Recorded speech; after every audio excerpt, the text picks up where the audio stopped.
Yeah. I don't know what they do about that because that's not like you can run a pipe up there or something. I don't either, but man, I hope it's quick and soon. I'm sick to death of it. Is it affecting your balance? Periodically, you know. You already have freaking vertigo. Yeah, which the doctor said is probably been this all along. All along? Oh, shoot. So Because you I've had had allergies all my life, and this would clog, and then I'd get the vertigo. And, Sure. Yeah. Well, Blah, maybe blah, maybe they'll kill a couple of birds with one well-thrown pebble. I'd be very happy. You'd be okay with that? Yeah. You know, I've had off and on vertigo since I was a little boy. And, you know, you didn't complain about things in my family. So I would get vertigo, and I would just go sit in my room. You want to be dizzy? I got dizzy for you. Yeah. You want to cry? I got you dizzy right here. I give you something to cry about. Man, if I had a nickel, right? Jeez. Yeah. Tune in to the Los Angeles Hispanic Republican Club show Saturdays at 7 p.m. with hosts David Hernandez and Edwin Bernal. If you believe in faith, family, and free enterprise, this show is perfect for you. Join the group that's changing what it means to be a Republican. Visit LosAngelesHispanicRepublicanClub.com. And no, you don't have to be Hispanic to be a member. That's LosAngelesHispanicRepublicanClub.com. And listen to the Los Angeles Hispanic Republican Club show Saturdays at 7 p.m. That sounds like heaven. 1970. The answer. He does a lot of voiceover stuff. Yeah? I don't know that he gets paid for it, but I know he does a lot He of it. does it, though. They ring him like a rag doll. Radio. How do you become a millionaire in radio? You start out as a billionaire. Exactly. Knockout.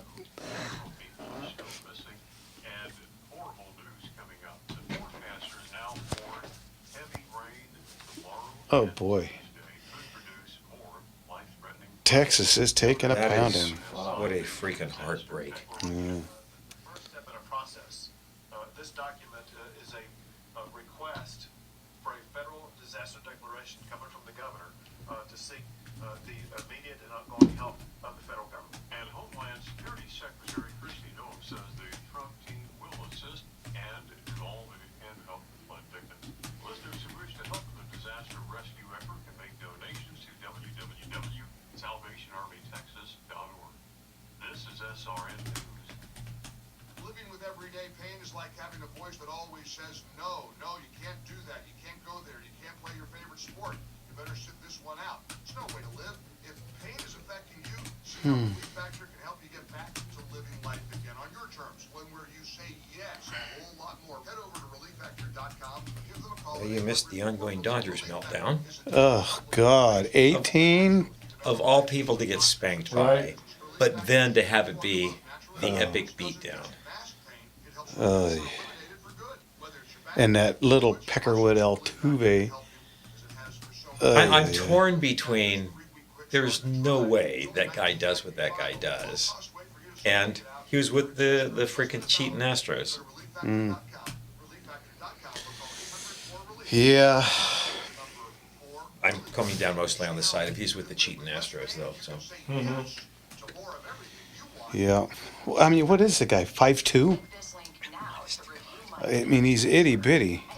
Even that little guy Kim towers over him. he's got forearms the size of my thighs. Yeah. And the guy's got game, but yeah.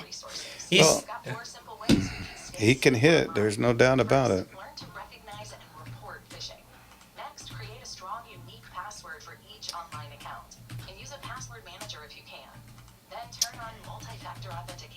Department of Transportation will not fund repairs for damage caused by anti-ICE protesters in sanctuary cities, per Secretary Sean Duffy. Okay. If I live in freaking Arkansas, it ain't my fault. Nope. You let people rampage through your city. Yeah, with no. There's a way to stop that. Yes, that's right. I need a drink.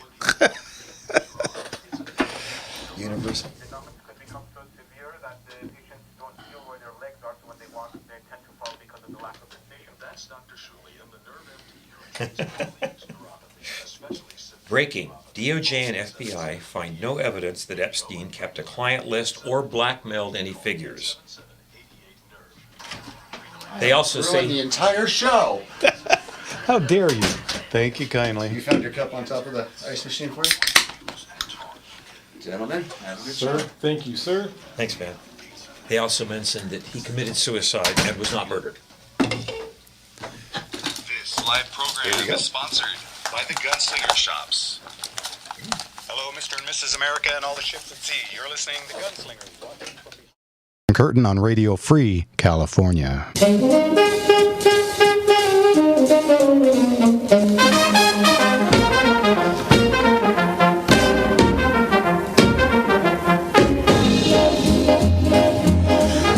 Good evening, everybody, and welcome to Gunslingers right here on The Gunslinger Syndicated Radio Network, baby. That's right, from San Diego to San Francisco, from LA to Phoenix to Vegas. We're on the air. And we're all over the world, too, folks. That's all over the internet. We are on YouTube, Rumble, Facebook Live, X, and sometimes we're on Instagram Live. But we are there. We are ready to take your comments and your questions in the comment I section. think we were surgically removed from... We were, From the engram. they found Yeah. us irresistible. Yeah, well, what are you going to do? No, but we're all over there, so make sure if you're jumping online and watching us right now, you're making sure you're liking it, share it to everyone you know, because we're going to have a special guest tonight, right? We are. At the bottom of the hour, we're going to have the one and only Pete Chirico, also known as Texas Jack Vermillion, Hey, yes, he from was. the movie Tombstone. He's going to come on, and we're going to talk a little bit about that, but we're going to talk about his book that he's got coming out. And, of course, he's got his own... CD coming out. Yeah. So we'll get into Based all on of that. Tombstone. I want to hear more about this. Me man. too. We got, Busy we got a couple man. of musicians in the house here, but we have three aficionados of what I happen to think is the best Western ever. And it's certainly in everybody's top three. I have to agree. And still timely. Although, I would say probably 4. Because Oh, ow. Well, here's That's why. all right. Top 5? I'm feeling good. You know, Yep. you can't. The John Wayne trilogy, Rio Bravo. Grande, not Rio Bravo, but Rio Grande, She Wore a Yellow Ribbon, and Fort Apache. Those are Pretty strong? kind of the best westerns ever made. And then again, you got the Searchers. There's a lot of tight spots up there. It's hard to fill them all. I can't think. Okay, well, he was not in any of those, but he was in Tombstone, and he's going to be on our show tonight at 7:30. That's right. Okay, so, and I'm sure he will be on most people's top. You know, Absolutely. and I'm not going to say he's not on my top. I just can't. You know me. I can't pick a No, number you one. can't. You can barely pick a car. Yeah, You found a way around that, I though. resemble that remark. Buy them all. I'm trying. Anyway, so I like to do like a top 5, and I rotate them. That works really good. Hey, so he's going to be on the show, and you know what, Mr. and Mrs. America? You could be too, because this is a Live show. It sure And that is. means that we have a phone number. Jimmy, what is that? You guys are going to want to call in. It's really easy. I'm learning some stuff from Leon. It's a real easy number. You're going to want to call 866-870-5752. Once again, 866-870-5752. And all you Americans out there, even those people overseas, happy post-Independence Day. Hey, how about that? yeah, It was a yeah. great time. Hope everyone was safe out there, enjoyed themselves, and celebrated America, the best place in the world. Well, you know, here's Kevin with the fireworks. Boom, boom, and- I love that. I love Yeah. that. If you're not watching the screen, you should be. It's pretty And, good. You know,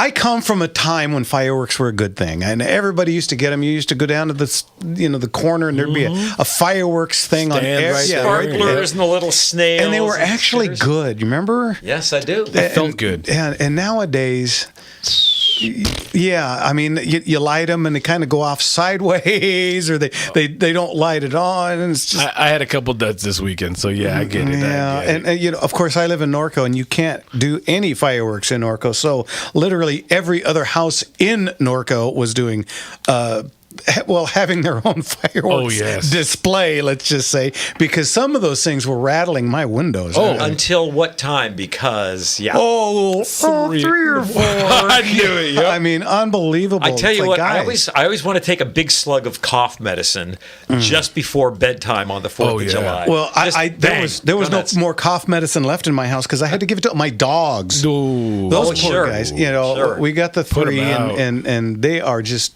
Have they come out from under the bed yet? Finally, finally, Days and later. of all things, Masha, who is a Russian Caucasian, these dogs are so fierce. She came with a 20-page booklet when Yep, she was. I remember. 9 weeks old. This itty bitty little potato with legs and fur, and she came with this huge booklet on, make sure you do this, make sure you do this. Keep away from children. Lightning. Oh man, and she is the biggest chicken you've ever seen. She is the sweetest thing on 4 feet, and it's just hilarious. Cakey, my Springer, he didn't. It's like, woohoo, what's that? And then Gunner, my German Shepherd, Gunner was, beside himself. He was just hiding. I think he was actually hiding under Masha. So you've got 475 pounds of dog trying to hide under the bed. How did that work out? Well, not so good. And unfortunately, we lost Tank last year, so he was 225 pounds all on his own. So, and he was probably the worst. We would bring him into the house, and because he, the shedding and the spit, he was a Saint Bernard guy. So we would keep him attached to something. That is mini dog. Yeah, and so I had him attached to my pinball machine. Okay. Which is now upstairs. Well, let's just say, when he was around, it would always be about 9 feet away from where it started. That's dragging a thing's weigh pinball 1,000 machine around. pounds. Yeah, it's a Sopranos pinball machine, so I could hear Tony Soprano cussing for about 15 yards. Oh, yeah, Dragging the machine through the thing. I was like, oh, yeah. But anyway, so that's kind of 4th of July in Norco. And again, I have no problem with fireworks. You want to blow them off? Okay, but come on. 11 o'clock. There is a shut-off time, so people need to be up in the morning. And alcohol and fireworks. Not a combo. Not a good man. Come on. It's like alcohol and firearms. It's not a good idea. It's practically the same boat. Just We are all about safety. Yep. Yeah. Safety. We'd like you to have the same number of fingers, toes, and children tomorrow morning. Yeah. So anyway, that was we went up to Big Bear for 4th of July. We went up early and did a lap on the lake, and they do a huge fireworks thing up there, but it doesn't start till 9:30, and we beat it. And let me tell you, we left about 3 o'clock, and coming down the hill, going up the hill was bumper to bumper. From about 5 miles in. boy. Yeah, it was brutal. I understand there was over 1,000 boats on that lake. 1,000. 1,000. Pretty much walk across the lake Right? at that point, I can't think you? you can. Yeah. Everyone just packed in side by side. Yeah, you don't need no Tarzan rope to be swinging between because you could just walk. I mean, Jeez. unbelievable. There was so many boats on the lake during the day, and a ton of speedboats, and the kids on the Jet skis.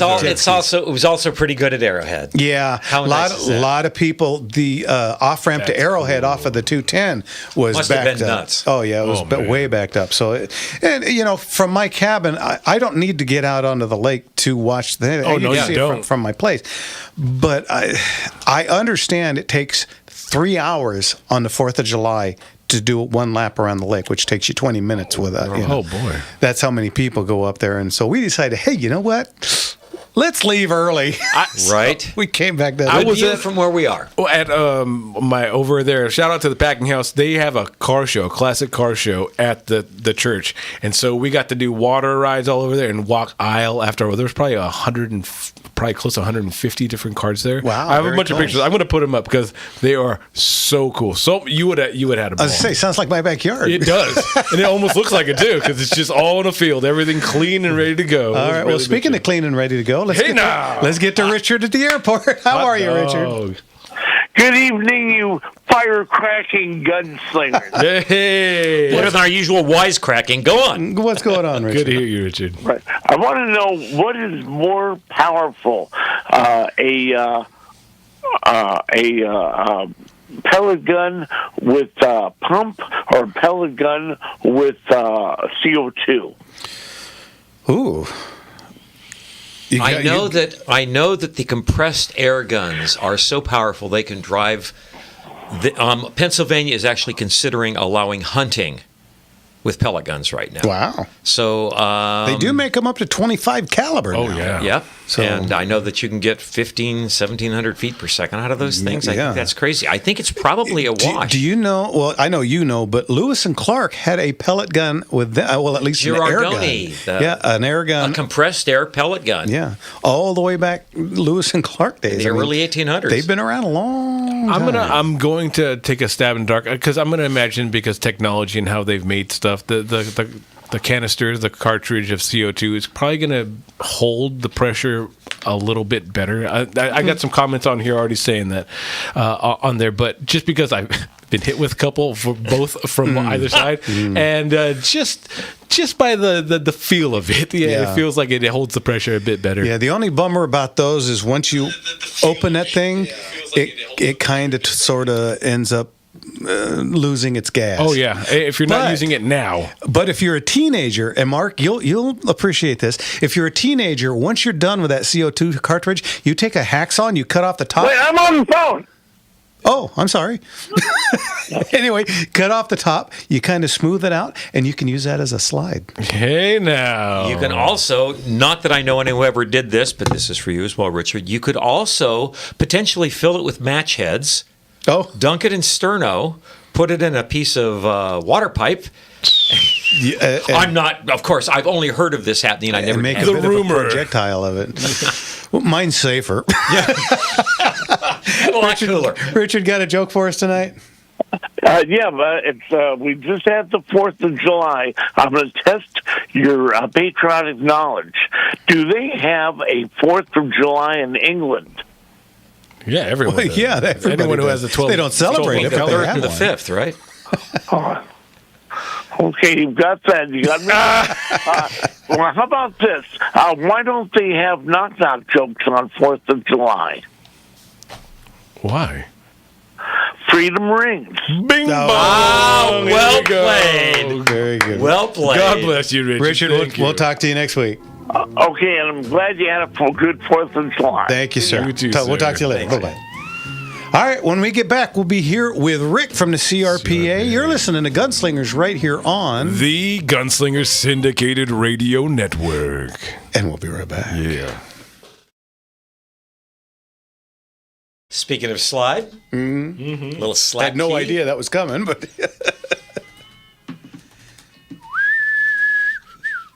And Mark from Gunslinger Gun Shop and Auction. I believe in every American's right to bear arms and to protect themselves and their family. And I also believe in gun safety and giving the best possible advice on firearms. If you want to buy or sell pistols or rifles or purchase firearms, ammo, and or learn what's the best firearm for you to buy, then GunslingerAuctions.com is the place to go. Our staff has decades. Great advice on firearms and important insights on what firearms you should be purchasing. Plus, Gunslinger has huge auctions 7 times a year. Our humongous auction is September 13th. Man, we got some killer diller stuff in September. We got some really nice guns in September. Love to hear it. Yeah, Let's pump that up. yeah. And hopefully I get a call. I was telling Jimmy, hopefully I get a call from a person that I've been referred to. They have a huge collection, including... Man. There she was, just a walking down the street singing do-wah-dee-dee-dee-dum-dee-dee-doo, holding my fingers and shuffling her feet singing do-wah-dee-dee-dee-dee-dum-dee-dee-doo. She looked good, she looked fine, she looked good, she looked fine, and I nearly lost my mind before I knew it. She was walking next to me singing do-wah-dee-dee-dee-dum. Welcome back, everybody, to Gunslingers right here on The Gunslinger Syndicated Radio Network, baby. And don't forget, at the bottom of the hour, we got Pete Chirico from the movie Tombstone. But right now, it's Rick from the CRPA. How are you, Rick? Good to hear you guys' voices, and I agree with you on everything you've talked about. My good old dog was like trying to get under the bed because everybody was lighting those rockets off right out in the front yard like it was Disneyland. yeah. It's- Thank you so much. it ain't so safe and sane. No, yeah, you Yeah. can feel him in the house. Yeah. Yeah. Window shaking. So this is going to be a pretty big next couple of weeks. As you guys are familiar with, but many people listening may not be, we take a recess, which is always nice, from the 18th of August to or actually July 18th to August 18th. But that actually is kind of this false narrative because it makes people think, oh, we have a lot of time for these bills once they move from one house to the other. But it actually turns out that's 4 weeks, which is literally 6 days of testimony left in the session. Whoa, so it's really getting wired down. We have a bill 1078, which comes out of the Assembly, Berman, and that is the bill where he's trying to say, well, since 1 in 30 has been held to be illegal by multiple courts, including the Ninth Circuit, how about 3 in 30? Because he didn't get the point when the justices in the Ninth Circuit said, yeah, no, you can't put any limits. He was like, well, I think you just meant 1. So we'll do 3. Mm-hmm. So we're fighting that this week on Tuesday, and so we'll see where that goes. We have a couple of bills that are now on the governor's desk, so we're going to see if he signs them or not. And so the fight in the legislation, that's kind of where we're at. We have ghost guns coming up, and I do, if I can take a minute, want to explain some to people about ghost guns. Do not let the mainstream media and people make you think that ghost guns, A, is new, and B, it's bad. Ghost guns is meant to scare you, but really what it implies is any firearm, as you know, Jeff, that doesn't have a serial number on it, which was like every firearm until like after World War II just about didn't have a serial number on it. Yeah, 1968 you could still make, up until 1968 you could still have them without serial number. Right, so... Brand new. Go ahead. This idea of, oh, Lordy, what's happening? How could this possibly... Guys, it's been going on for literally almost the first 200 years of this country's history. Mm-hmm. So the fact that, and plus, one of the very first things that George Washington, that guy that helped us have a country, the guy that we were supposed to be celebrating a lot of things he did, just a couple days ago, and the first president of the United States came out with the first patent law, and part of that patent law was that every U.S. citizen had the right to be inventive in the area of firearms. Mm-hmm. He thought it would be great for Americans moving forward to be able to build their own firearms, to make them better, to find different ways to make them do different things. That was the whole idea behind it. So this all of a sudden in California, if you're going to make your own firearm, you're making a ghost gun. It's going to be really, really horrible. All these bad things are going to happen. Not true. And this will never stand the test of the Bruin decision, because Bruin says you have to go back to historical analog. Historical analog is rife with people being able to possess firearms without serial numbers, and rife with people being able to build both parts and full firearms. Mm-hmm. The last thing we have is another bill that is coming up. I think we're not going to end up testifying on it this one final time until August when we go back, which will make it a brutal battle. But really want to encourage your people to go to crpa.org, sign up for the one-click politics where you can just, hit a couple of buttons and automatically draft the letters and send them to you, because this bill is so inane.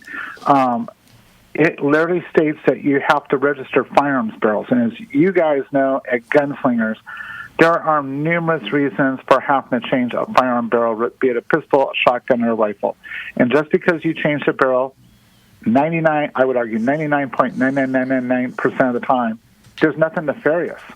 It's you want to improve the barrel, you wore out the barrel. I mean, I've had barrels and pistols that need to be replaced. That it just happens. Mm-hmm. That's part of it. It's like changing a tire. And yet, this is the equivalent. When everybody likes to compare cars to guns, well, this is the equivalent of saying, now your rims and the rubber tire need to have a serial number, and you need to get those checked and go through a 10-day wait. This is ridiculous. This is just overreach. Absolutely. That's all they got. Yeah. You're talking about like how our first president gave us that ability and the rights to build our stuff. The state of the left, especially, how anti-American they're trying to even go back through history to be even more so. So you can just see this happening on every front that you're fighting right now. Well, I mean, that was one of the things I said in my neighborhood, which was on the 4th of July party. I said, hey, just remember, this holiday was brought to you by the first gun owners. Yeah, absolutely. And several people looked at me and said, what? And I'm like, it wasn't taxation without representation. It wasn't a Tea Party. It wasn't any of those things. It was when they said, we're taking your firearms away. A bunch of us said, no, you're not. And that's what started the war. Yeah. So 4th of July, brought to you by gun owners. Yep. Absolutely. And trying to be taken away from you by the left. Because, Correct. they know better than guys like Washington and Jefferson. And I mean, couldn't you imagine right now Adam Schiff on a boat crossing the Delaware on. It's cold. Yeah. Could you imagine? I'm getting splashed. 36% of Democrats say they are proud to be Americans. I call every leftist Dem a British citizen because I'm like, you're just like the Brits in this country, trying to take all our rights away. Yep, absolutely. And that's what caused us to become Americans. Yeah, and the Brits have taken away all their firearms rights of their subjects, and now They're taking away knives and forks and anything with an edge on it and sticks and cricket bats and rocks and come on, you guys. What else is going on, Rick?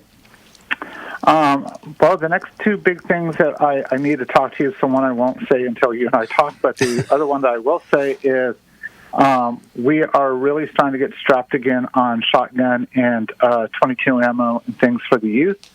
So if anybody wants to donate or go through you to donate, we don't care, but we need to get is, because we charge nothing for that, as you know, Jeff, we just moved out to different places, but a lot of the youth programs strikingly are growing, but the problem is getting ammunition to those kids because there are some kids who, just don't have the money to do all this stuff, and we're trying to make sure that money is not a thing that deters a young man or woman from being able to take part in firearms. And it is the one sport that you can be disabled. And when we had our shoot with several of the members of the Assembly and Senate, they were shocked at how many of the youth that are getting full ride scholarships to major universities and Ivy League schools are doing so from wheelchairs because they don't get benched.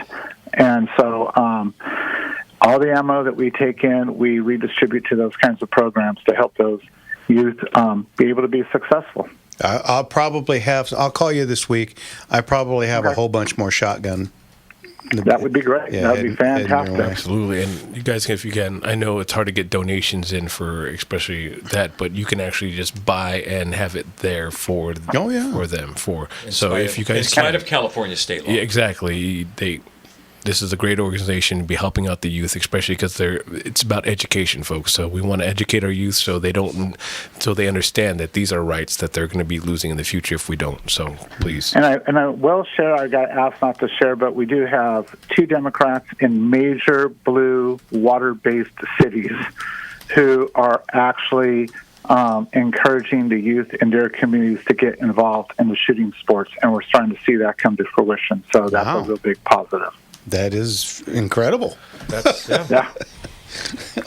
I mean, a Democrat with a brain. What will they think up next? What? Unheard of. They'll be easy to pick out. They're few and far between. Hey, Rick, I am looking at the July-August 2025 copy of the CRPA's Firing Line magazine. There's a really, really nice ad for this place called Gunslinger Auctions. I just wanted to say, nice work. Yeah.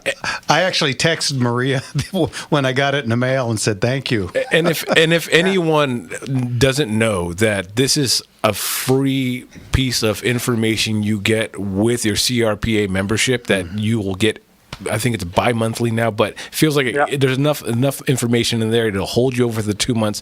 This one's chock full of the stuff that's going on, not just in our state, but around the country. Some of the statistics you have in there, if people don't know, educate yourself. Grab this copy especially. It's really, really informative. Please.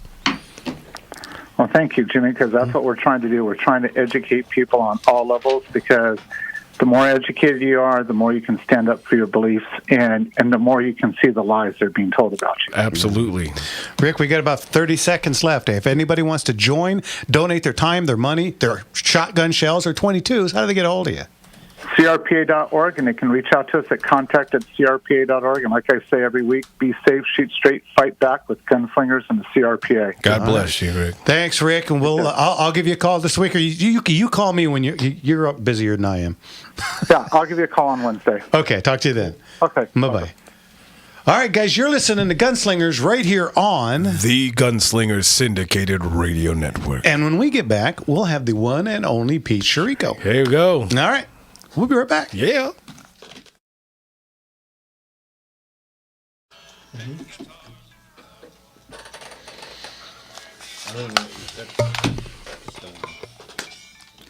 I'm gonna address it right now.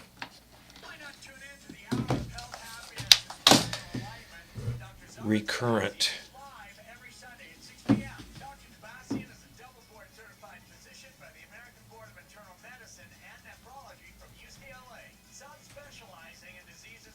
I don't have that ability. That's Moderator. Okay. yeah. I have it on Rumble. Is that face space? No, that is YouTube's. Oh, I don't know anything about that.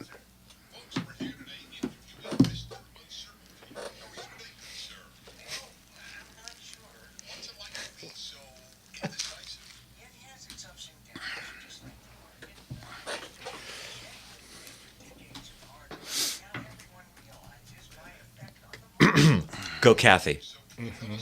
Oh, Go up 2 or 3, and then go down to the last one. I'm uncertain. Excuse me, Mr. Uncertainty. I've got good news for you. I'm Arif Halaby, CEO of TFS Financial Insurance Services. Don't we provide certainty for folks? He changed his name, so I kind of called it out. So. Folks, if you'd like uncertainty from your retirement and learn about reliable retirement income, tune into the Total Financial Hour with host Arif Halaby, Sundays at 11 people. a.m. AM 870. Yep. Total Financial Hour, Sundays at 11 a.m. Or call Arif today at 888-99-RETIRE. Next fall, your child or grandchild can attend a high-quality private school for half price with the Southern California half-price tuition program. Choose from schools like Hope Lutheran in Glendora, Grace Christian School in Cypress, Renaissance School International in Irvine, Valor Christian Academy for Downtown East, and more. you know, that's the one thing about reaching more people is, Yeah, you're gonna get all. It's a numbers game, absolutely. yeah, we're going to start reaching kooks.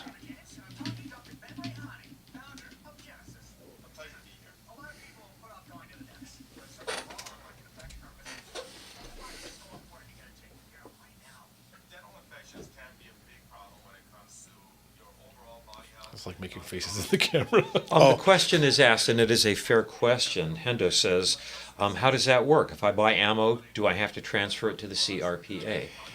I believe the CRP has its own FFL. And so they can do this. Yeah, they don't need It's like the same way that a shooting range. yeah. Same way as if you bring it to me. Okay. Yeah. I hope that helps, Hendo. And thanks for the idea. Absolutely. Make sure we can all do our part. God bless you, Hendo. Thank you. Old Bart talking about my brother was a pro at stuffing cap heads into 22 shells and hitting them with hammers. Oy, oy, oy. Yeah. You know- Mom followed the blood trail to the playhouse. They don't even sell Piccolo Pete's anymore. We used to hammer the bottoms of Piccolo Pete's, and they Oh turn yeah, and it make them explode. You Yeah. either make them explode, and if you did it just right, they fire off like a rocket. No one who is under the age of 21 or a licensed medical practitioner should be listening to this show. Oh, wait. Oh, you know the things you do when you were a kid, right? Somehow we're still here, and I tell you, let me make that point. What are you talking about? That's really how John Wick lost his finger. You know, he's dropping an There's M80. a and- venison recipe right there, folks. Right in there.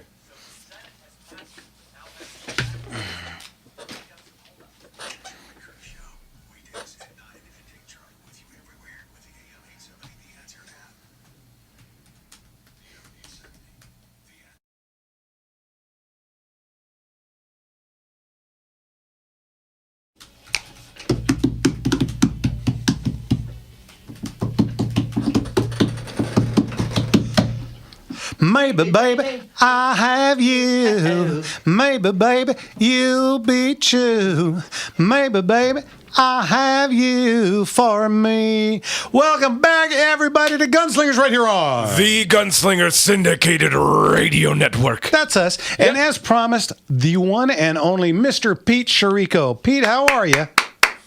I'm alive and well. Good to I'm hear alive it. anyway. I resemble that remark. Sometimes you just can't be both. A lot of that going on. Well, since the last time we saw you, what's new?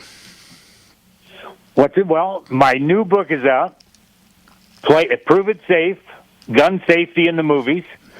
And our new CD is coming out. We all of a sudden we're doing music. It's called Tombstone's Last Stand. It's 13 ballads about all the people from Tombstone: Curly Bill, Texas Jack, Turkey Creek, Wyatt, Doc, Sherm McMasters, Johnny Ringo. We put 13 ballads together for that, and that should be out in a couple of weeks. Very cool. And then we're going to do a whole series on the West. We're doing the next one is on Buffalo Bill, and then we're going to do one on Deadwood. We'll do Dodge City. We'll do Virginia City. We'll do all Wildville, Hickok, and of course Jesse James, Billy the Kid, and we'll do ballad songs on all of them, telling you the story. What a great idea! Absolutely. I always look at it that this kind of music. See, I like. There's all types of music, and what I've always understood is if it ain't good, it ain't music. Hey, that makes a lot of sense. We just went through July 4th. We had all of these wonderful big bands playing and string bands playing all of these patriotic songs, and that makes people feel good and brings out the patriotism in everybody. And then you have good old rock and roll where the music makes you want to get up and dance and move your body. And then we do ballads which tell a story, and those are the kind of music you want to listen to. Sit in front of a chair, in front of a fire, with a cat on your lap, a little snifter of brandy, a dog at your feet. You just fed the horses, and you want to take the dream area going back into the old West and see that. And of course, Mark, you're a big shooter, so you're a cowboy shooter. You know what it's like to dream about these things and to see them. And that's what we try to do is make it a picture of the West and paint that picture for you so you could do it. And we have it there. And of course, my new book just came out. I just got copies of it yesterday from the publisher, and it's called Prove It Safe, Gun Safety for the Movies. Going to go out on a limb here. What moved you to write that?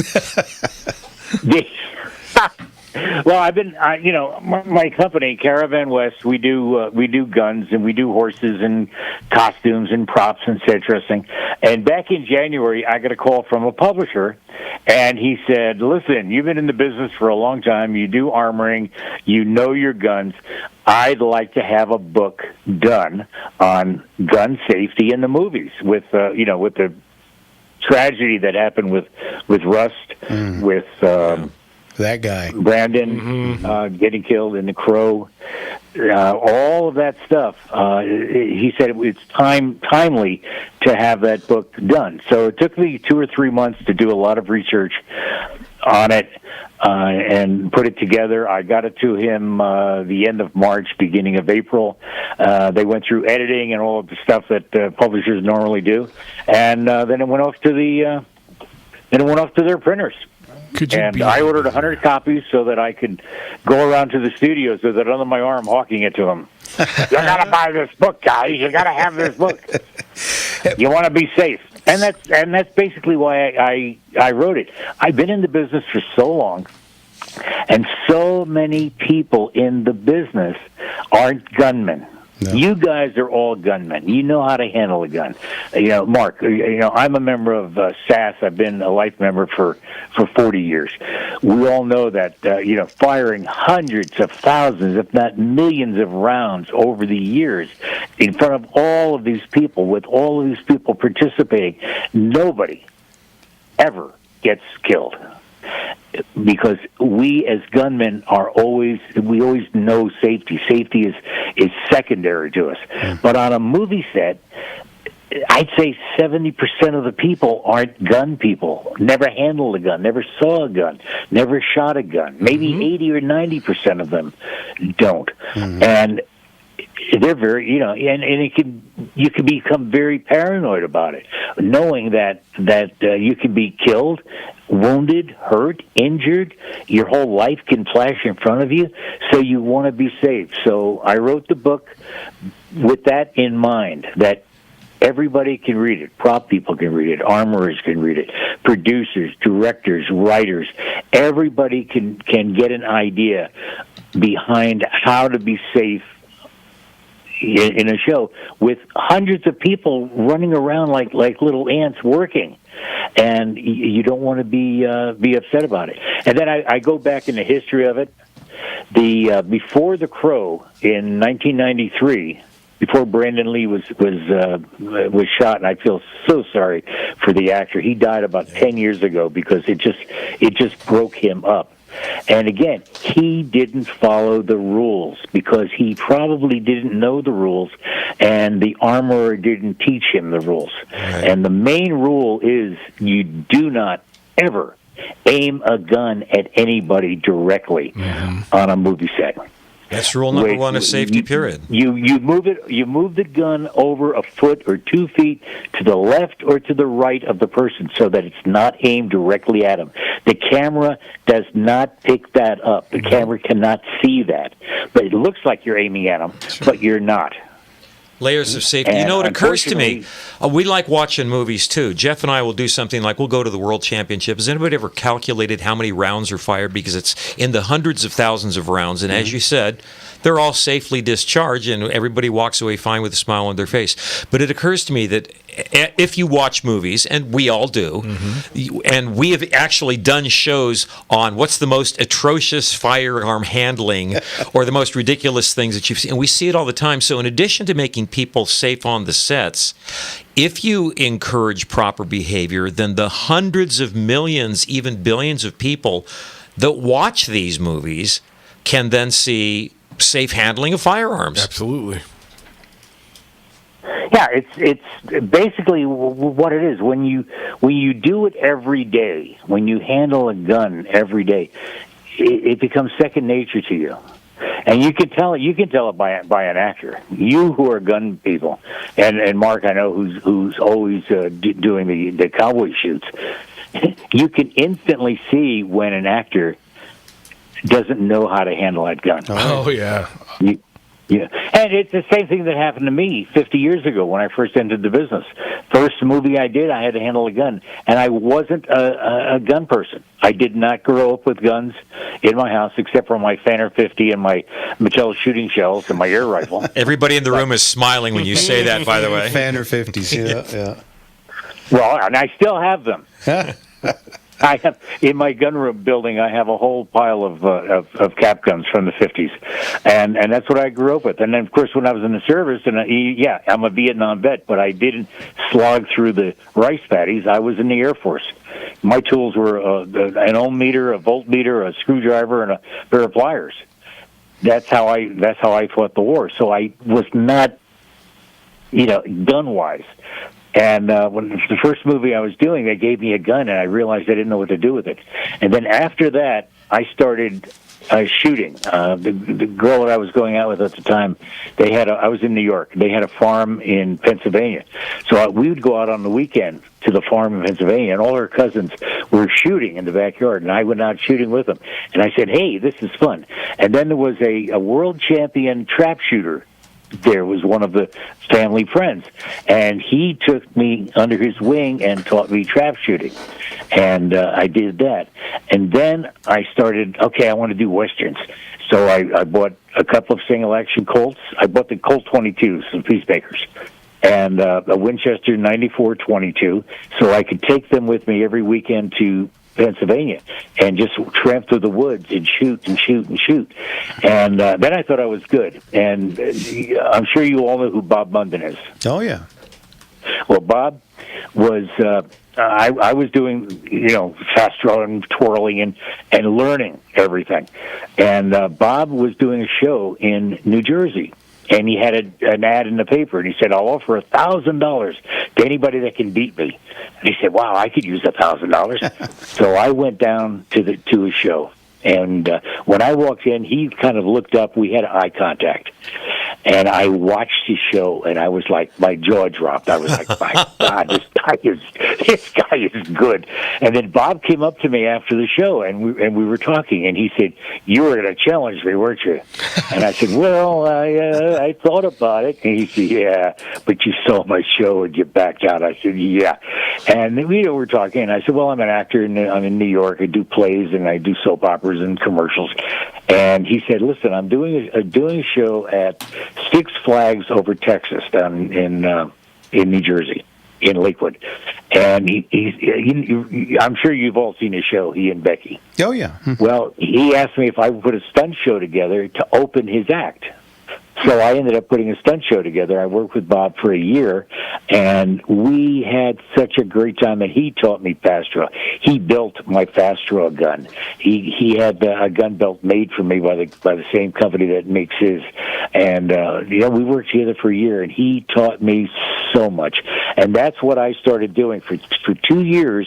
I literally sought out the best people and let them teach me how to shoot trap, how to shoot skeet, how to shoot the single actions, how to shoot rifles, how to throw knives, tomahawks, bow and arrows. And I did that literally every day for 2 years. Whoa. Until I became so proficient that I said, okay, now I can start going on. And I was in New York, and everybody laughed at me. They said, you can't do Western movies. Don't forget, this was in the 70s, and 70s Westerns were out. Yeah. And nobody wanted to do them, but I wanted to do them. I was on a soap opera. Hang on a second. I was on a soap opera, and we had a green room at the time. And there was a TV in it. So after rehearsals, everybody would go up to the green room. Well, if I didn't, whoever got there first turned the TV station on. And everybody else would want to watch what the other soaps were doing. I had no interest in it. I wanted to, but I turned on Channel 5, which had reruns of Bonanza. So I got up there one day early. I turned on Bonanza, and I'm watching it.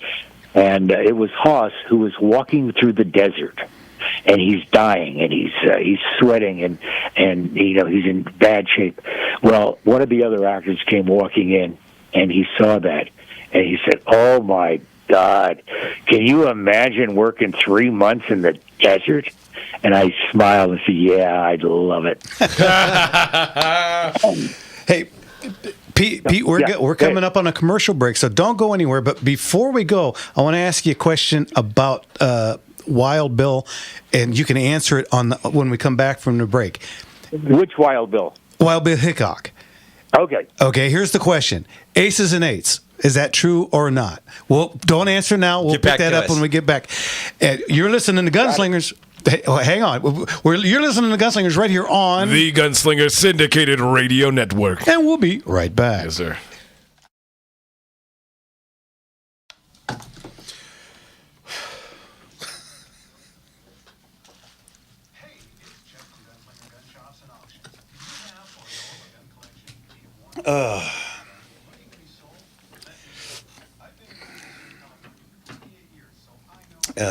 Hey, everyone online, make sure that you're hitting the like button when you get a chance. Let's get these numbers up. Let's get this in the algorithm. Got Pete Shereko on the phone. Come on, let's go. Kevin, can you hear me by chance? These cans are shite. They're literal cans. Which ones do you got? They're junkers. I don't know, but they keep crapping out on me. And make sure the plug is tight on both ends. I swear I was looking at that joint going, that at some point will fatigue. But yeah, can't do this without cans.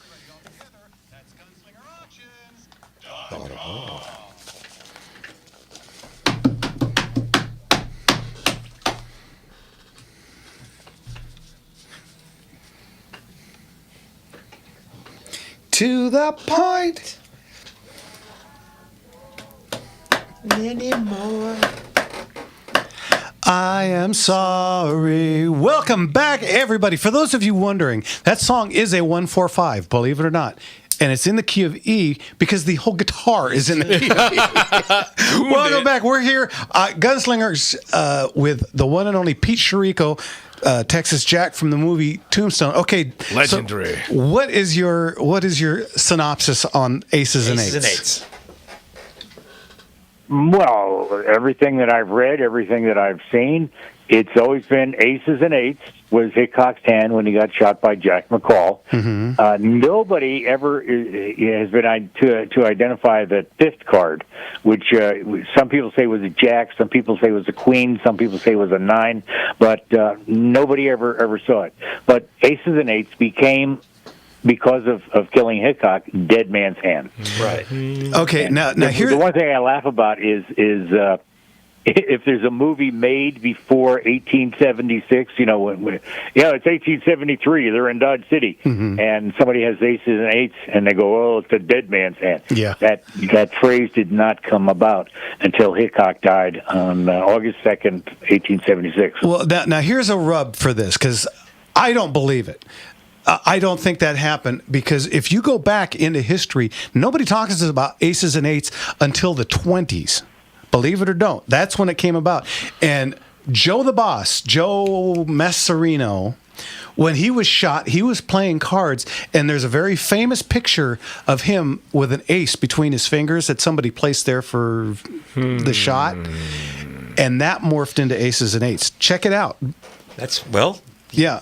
Still Joe. Okay. Joe. I can't imagine. We learn something new every day. Yeah, because think about it. He was in a tent. Yep. This was not a building. This was a tent in the dark, in the mud, and with the nastiness that's going around. And he gets shot. When you get shot, you don't just drop.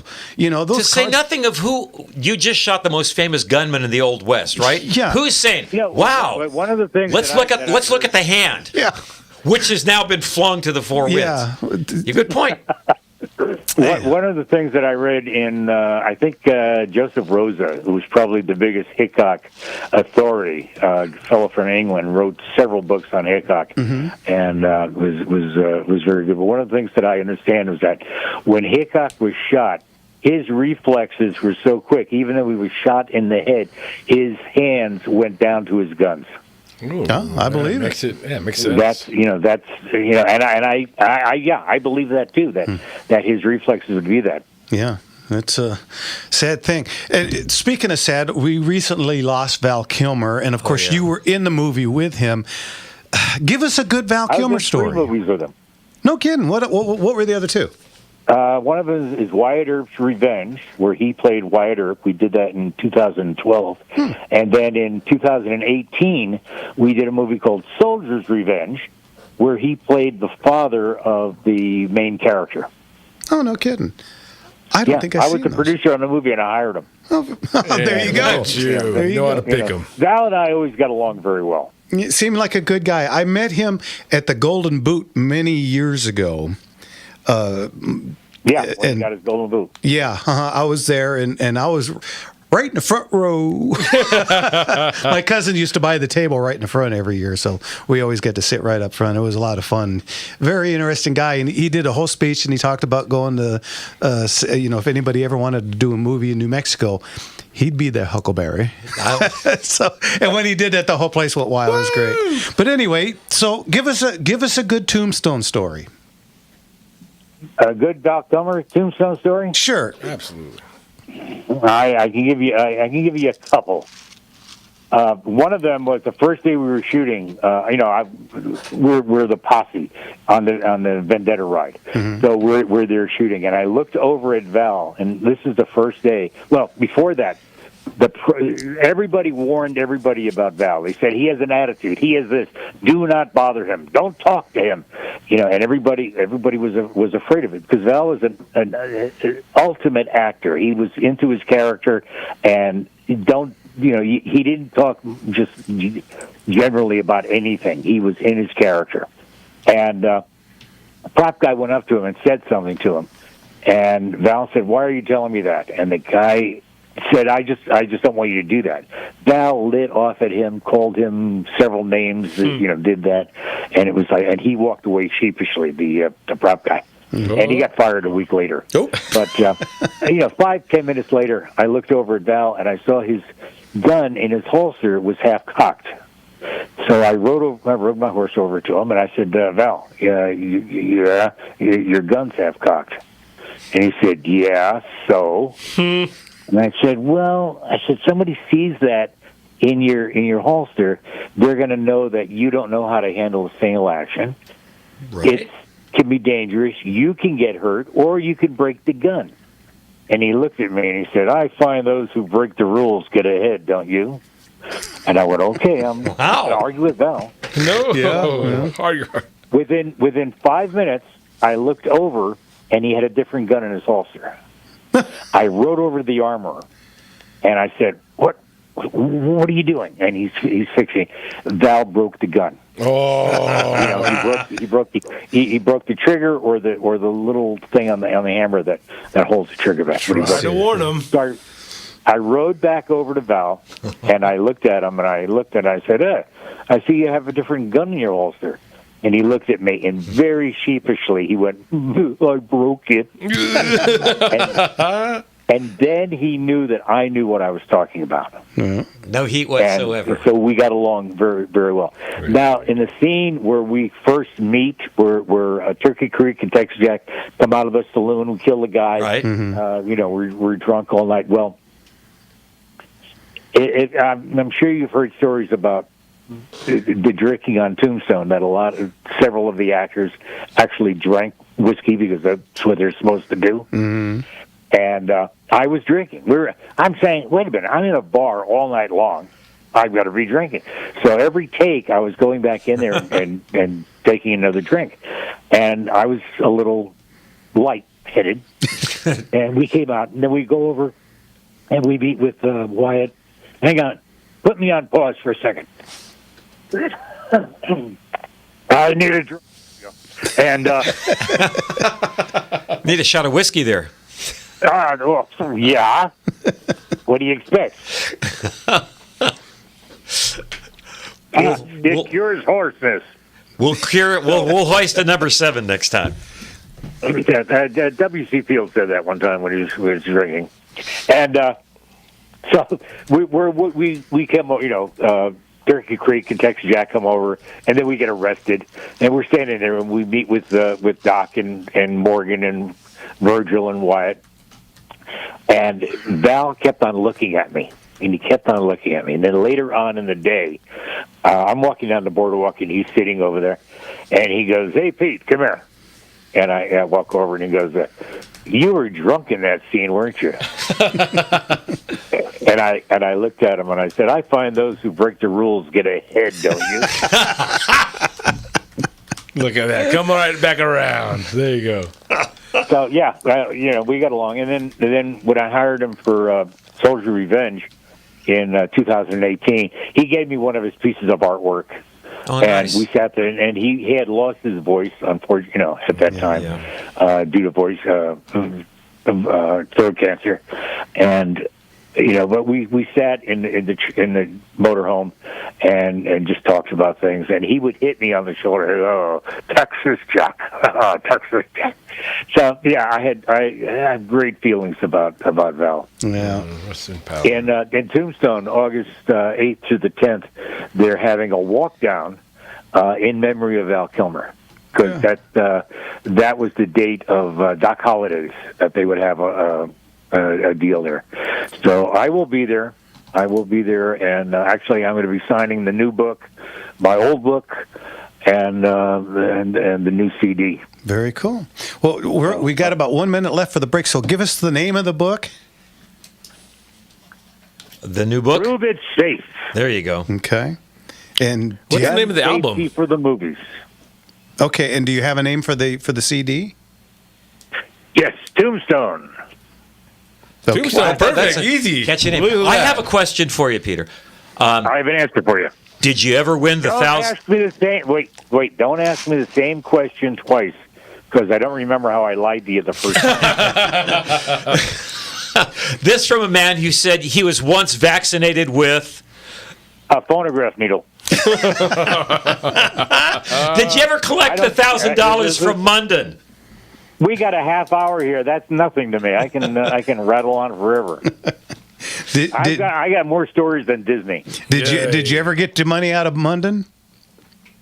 The $1,000? No, I beat him. All right, Pete. Listen, and, the one thing that was about him, he was so centered on whatever he did. We used to play darts all the time, and I couldn't beat him at darts, and I was good at it. Very but good. He would just concentrate. He's a marksman, and he was just a good man, and that's why he was the fastest man who ever lived. Mm-hmm. A lot of people, some people don't like him, and I met him several times. I never had an issue with it. Hey. I was fine with us. Pete, we got to go. We're coming up on a hard break.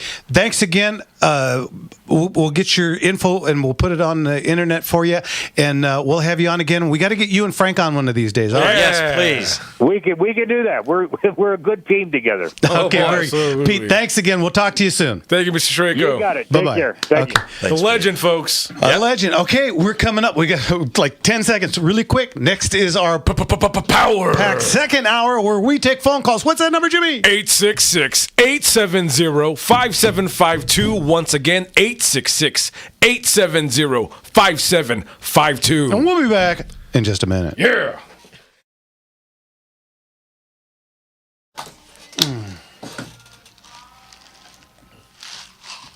He fills in his own segment perfectly. He We could have given him 9, 10, 12 hours, I think. He said he has more stories than Disney. Yep. He Can doesn't you imagine borrow him a and single Frank? one of them. That'll be. Might have to do the whole It'd show be with fun. him. Oh, I'm going to have to be It'd be like fun. on the mute button. It'd be fun. It would be different. All right, I'm gonna freshen up. Anybody need anything while I'm up? good. You know what? I'm good. Good? I'm going to have I know to. you're good. You need it. Ask Kevin if he could find me another set. These things suck. I might have to.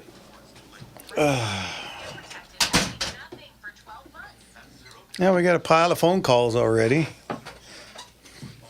I like phone calls. It really makes the show. Hey, dude. Hey, those ones right there. It says those are the ones you usually use. Yeah. Yay. Real ones. Shitty ones.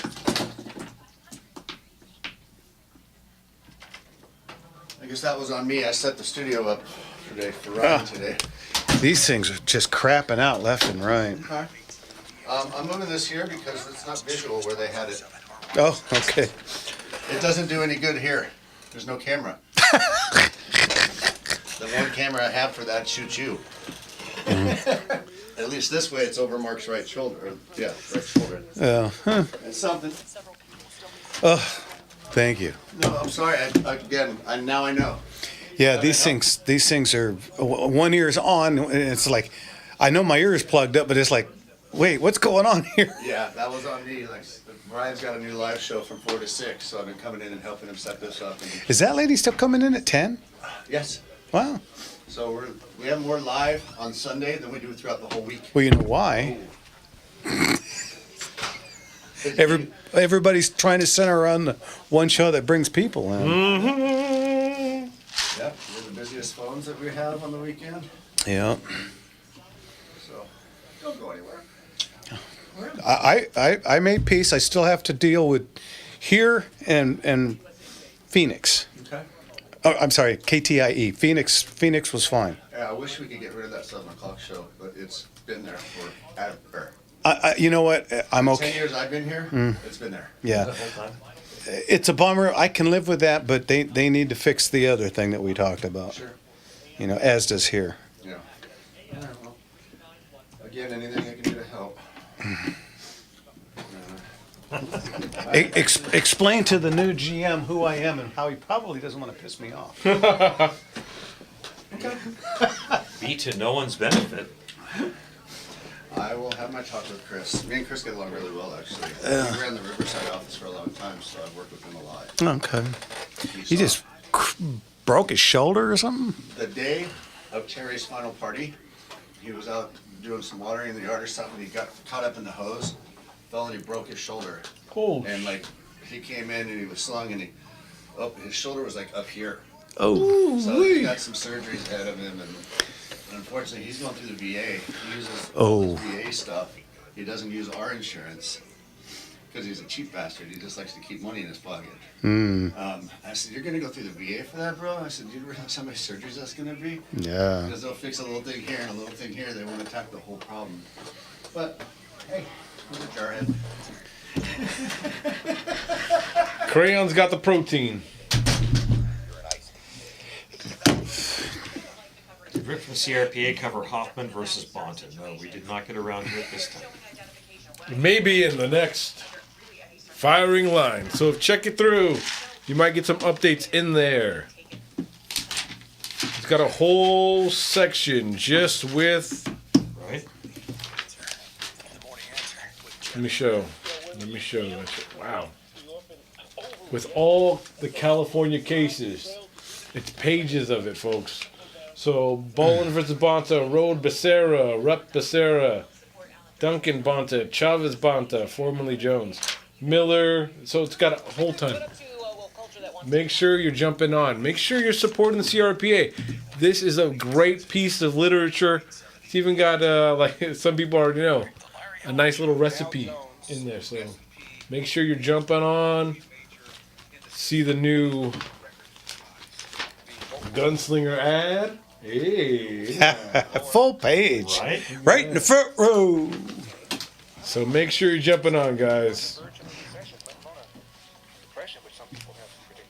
Yeah, local advocacy. You got your program reports, law and politics. Even Mr. Michelle's got a great piece in there, too. Oh, Hendo said get Peter and Leon in the same room. Here we go.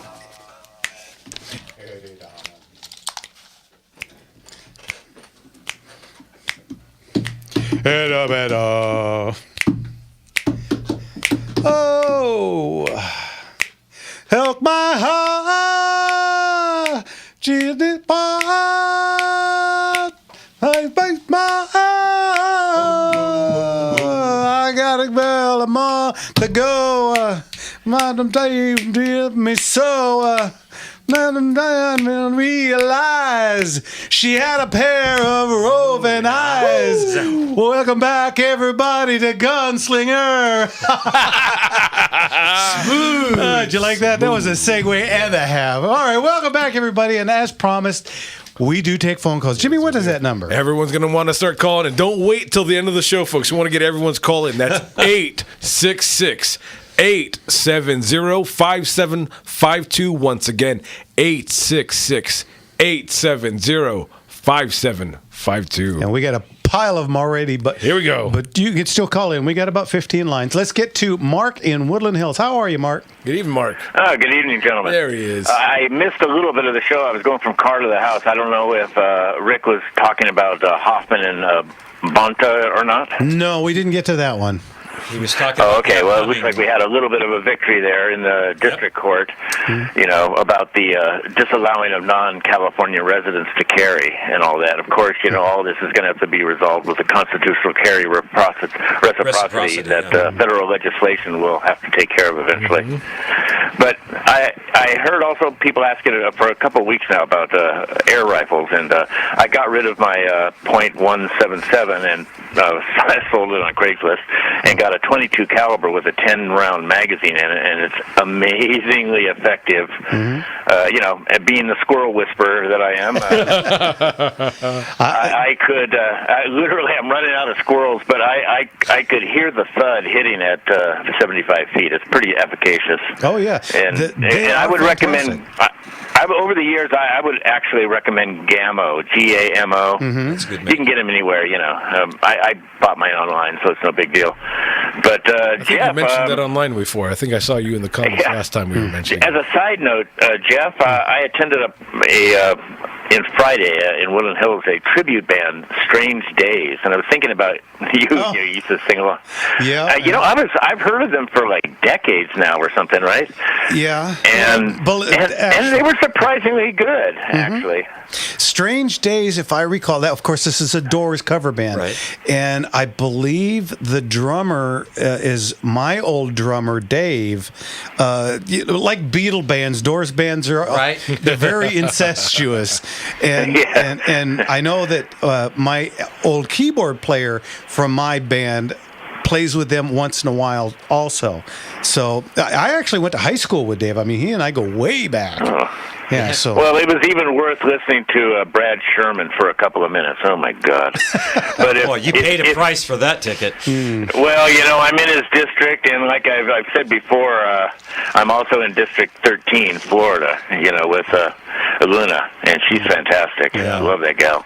But anybody who wants to see a free concert, I know it's coming up this Wednesday with the Strange Days cover band of the Doors, and they're going to be at Seal Beach Pier. very cool. Eisenhower Park. It's a free concert, so it's not worth it for me to drive down there to see it, but it was pretty good. Yeah. All right. Very good. Mark, as always. Okay, guys. Thanks. We'll talk to you later. Always great hearing you. God bless, guys. Cheers. God bless you. Funny when you think about the fact that the cover band has had a longer career than the Doors ever did by a lot. Yeah, I could go on for days about some folks that have been doing it for a long time. Not me. I'm retired. Thank you.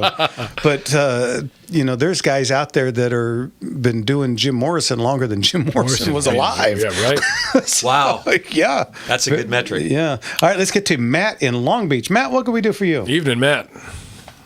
Yeah, I'm calling about. I've been thinking about getting out of California and kind of sell everything, my house, my business, and everything, and just get in an RV and just kind of see America. My question is, can I take my firearms with me?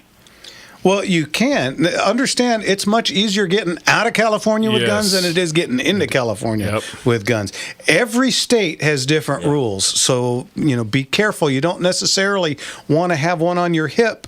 But, in California, you're going to want to keep them in the back. Try and keep the firearms and ammunition separate and both locked up. Yep.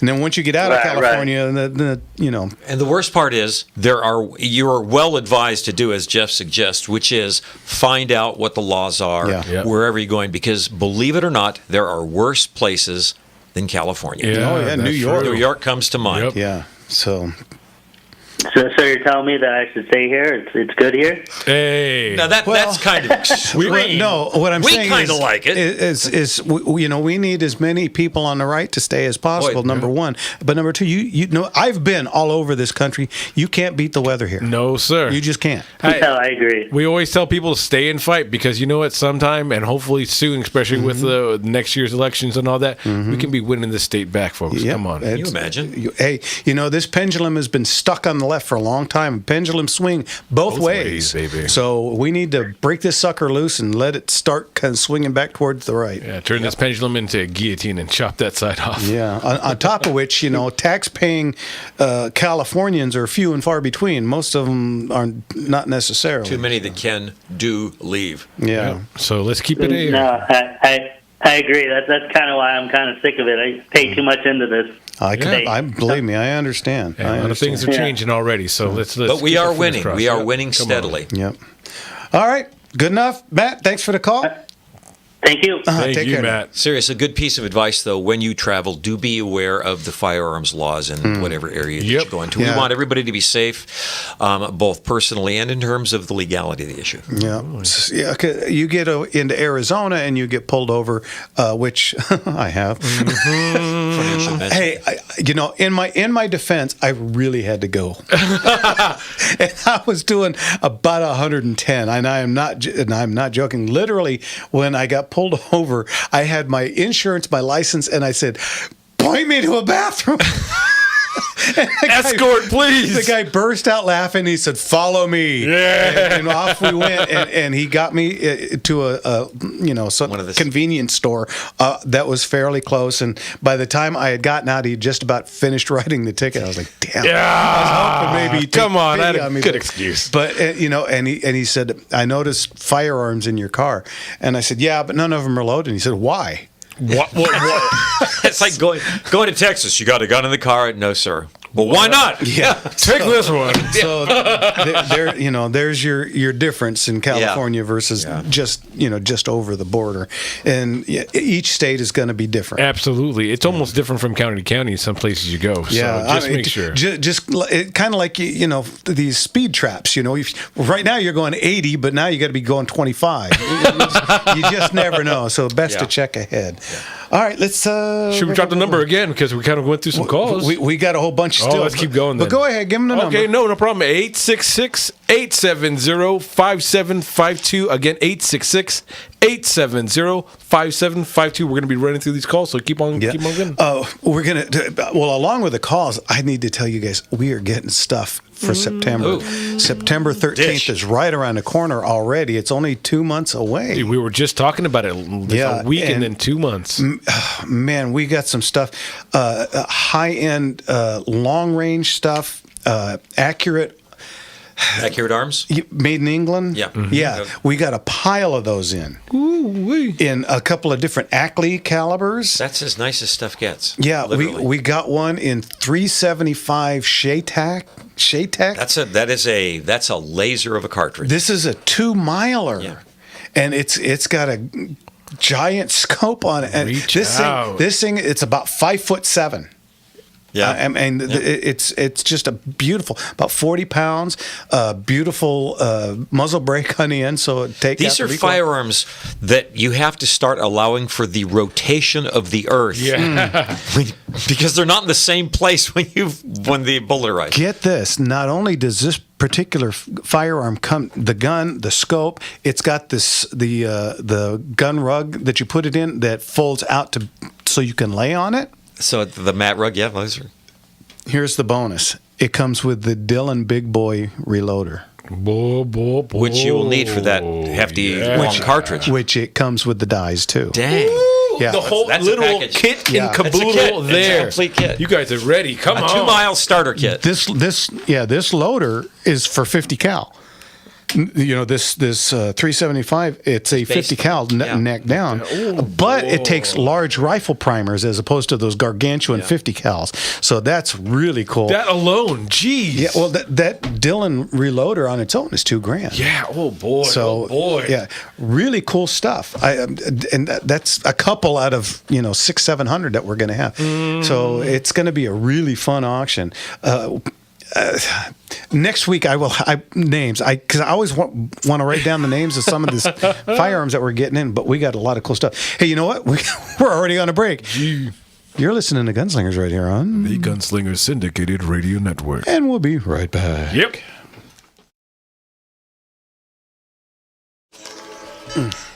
Yeah, we got 4 calls waiting. I haven't heard that song in forever. That's very cool. I was Crosby, Stills, and Nash apparently met at a jam session at Joni Mitchell's house in Topanga Canyon. I hate to be that guy. The website needs to be updated for the September auction. It's still pushing June. Oh. I'll do that right now. Because I like to use it as a bump out sometimes. Thank you. And it's promoting June still. Okay. Thanks, guys. I saw that on Facebook the other day, but I already knew it, but... I think that's probably right. Yeah, and whoever's running our Instagram seriously needs to update the address on there. They still have the old Glendora address on the Instagram one. Stand fight, elect Chad Bianco. Yes, sir. Eric says Peter and Jeff ought to bring in guitars and do a duet. .com.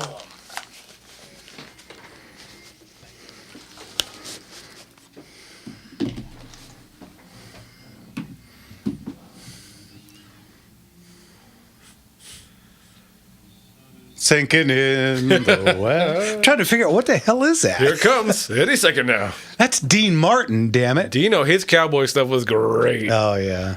This is from Rio Bravo. Little wine drinker me. Cowboy to him. Purple eyes. Welcome back, everybody, to Gunslingers right here on the Gunslinger Syndicated Radio Network. Okay, let's get back to the telephones with Sean in Covina. Sean, how are you? Evening, Sean. I am doing good, and greetings to the 3 amigos of the 2A. Love and it. Jeff, you keep on hitting it out of the ballpark. Each show is getting better and better, and I think that was one of the best Motor Slinger show I ever heard. You're just getting better and better. I just enjoy listening to your show, sir. Well, thank you. But, Mark and Jimmy and, of course, everybody here, RJ, Kevin works, I think, 64 hours a day on this show. Ryan and Jason. We just helping out a second ago during the break. It's hardly just me. It's a team effort. But we do appreciate the kind words. Thank you, Sean. You're the best. Well, Jeff, you got that super team together, so I congratulate you on that. Well, congratulations. Thank you, sir. Now, I do have a little question to ask you about red dots and 22 pistols, but before that, Mark, I hope you're happy I asked you a question about the British and why they couldn't get the 20 millimeters up. And also, I'll give you another thing, Mark. The 20 millimeters at high altitudes, they were lubricated with grease, so they froze up and couldn't fire. Ooh. They didn't fix it till 1943 by putting exhaust going through the guns to heat them up. So there's your question, Mark. So the 303 that they insisted on using, which would literally bounce off. Worked. It worked. The 20 millimeter did not. You have a choice of using something that works and something that doesn't. If it worked, it would have been nice. They didn't get it to work until like 1943. Well, I think what Mark was trying to say is the 303 is a bit anemic at shooting at airplanes, and it did prove to be so. They could have performed better had they had a more robust cartridge. Yeah, and oddly enough, you got what you got. Well, and the 303 is a 308 diameter, and the 308 is a 303 diameter. That's a good point. Yeah, it's guns. Go figure. Anyway. Anyway, back to the question I have.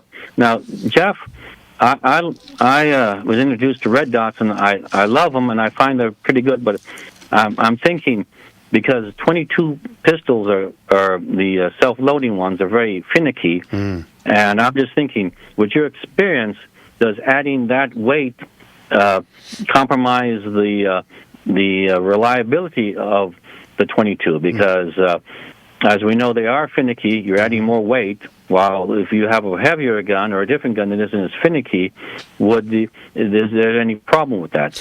I have not experienced it, but I'll be honest with you, I'm not a huge red dot guy. You don't put them on the slide. Put them on a bridge, not on the slide, and they will work. Yeah. When I used to go shooting with Scott before he moved to Montana. I was going to ask you, he's been gone for about a month now, huh? Oh, it's been several months. Jeez, Mr. Scott. Yeah. He had a real nice Model 41, which, of course, everybody knows is my favorite gun. And he had a couple of different Brownings that had like the buck marks? Yeah, they had the little red dots like the Romeo, the Sig Romeo, and they're fairly lightweight. Not the old. Were they mounted to the slide, or were they mounted to a bridge over the slide? Bridge over, yeah. And they... Then you're not affecting the weight and resistance. Yeah, and I could shoot them very well. I just couldn't acquire my picture fast enough for me because I'm following this damn red dot all over the place. Going, wait, I'm just so You've got so used much to, time in with regular sights. Yeah, that I just, I'm a dinosaur. What do you want? Hey, you know it. If it ain't, what's the old saying? If it ain't broke... Don't fix it. That's right. So that's me. They're fine, just not my style. All right. Oh, one other question. I understand you've been saying you're so bored with shooting old reliable because you've been hitting too much. You've been winning too much. Yeah. I'm going to take it off your hands for $500, and you can get another gun and break it in that's not as good, so you can get some more interesting shooting. Do you know what the number one song that was made from a John Wayne quote in a movie is? That'll be the day. Sean, you're a man of the people. Yeah, nice try, Sean, but swing and a miss. All right, Sean, thanks for the call. We'll talk to you later. God bless you, Sean. Bye-bye. Let's jump over to Howard in West L.A. Howard, how are you? Adequate.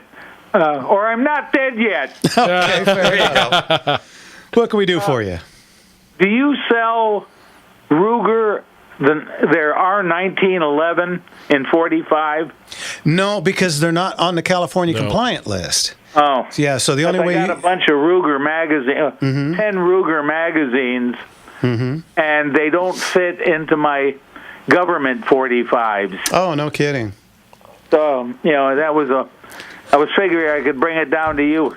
I wish we did, but what I recommend, you know what? eBay them. Put them on eBay or put them on Gunbroker. Somebody will buy them.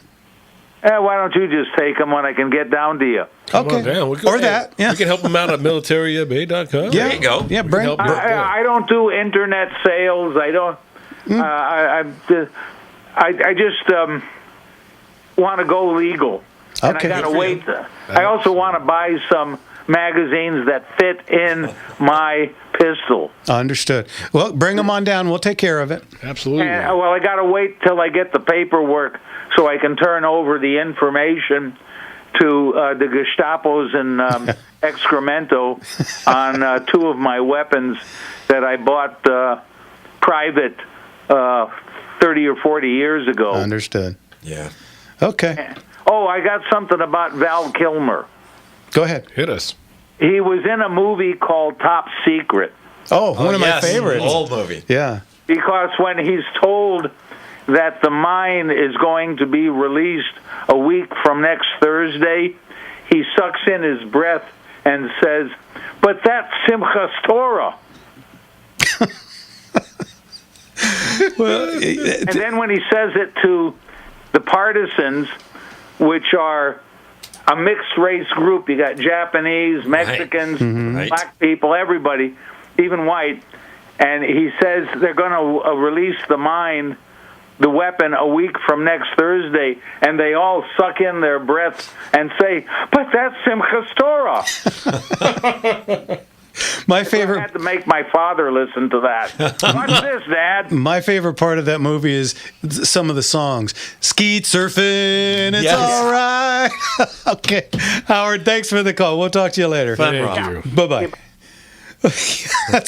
Top Secret's a great movie. It's a spoof on spy film. Yeah, it's very airplane. Yes. Of Nazi movies. Yeah, and World War II stuff. All right, let's get to Robert in Sherman Oaks. What can we do for you? Evening.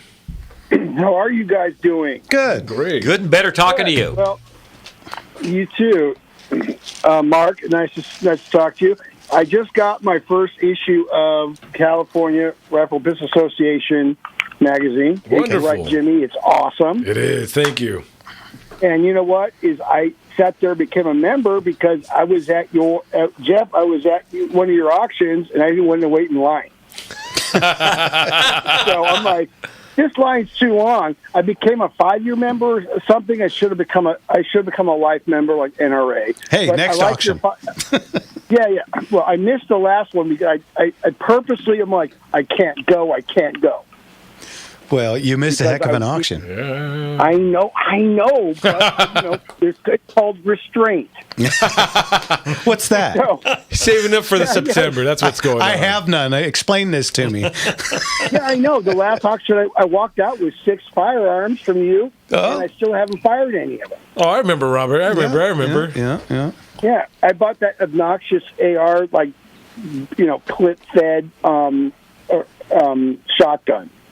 Oh, yeah. Okay. Yeah, the Rock Island shotgun that looks like an AR. Oh, yeah. Okay. Yeah. So, by the way, is my dog. I have a 108-pound Rottweiler, and totally went like lost her whatever during the fireworks. Yeah. And my wife, she's like, "Oh, it's a baby girl princess." I'm like, "You've totally ruined this dog." So I actually went with a friend of mine, and something kind of cool. I found it cool. We went to ended up in Prescott, Arizona, and I walked into the Palace Bar or Hotel that was Wyatt Earp and would drink and gamble there, which was really cool.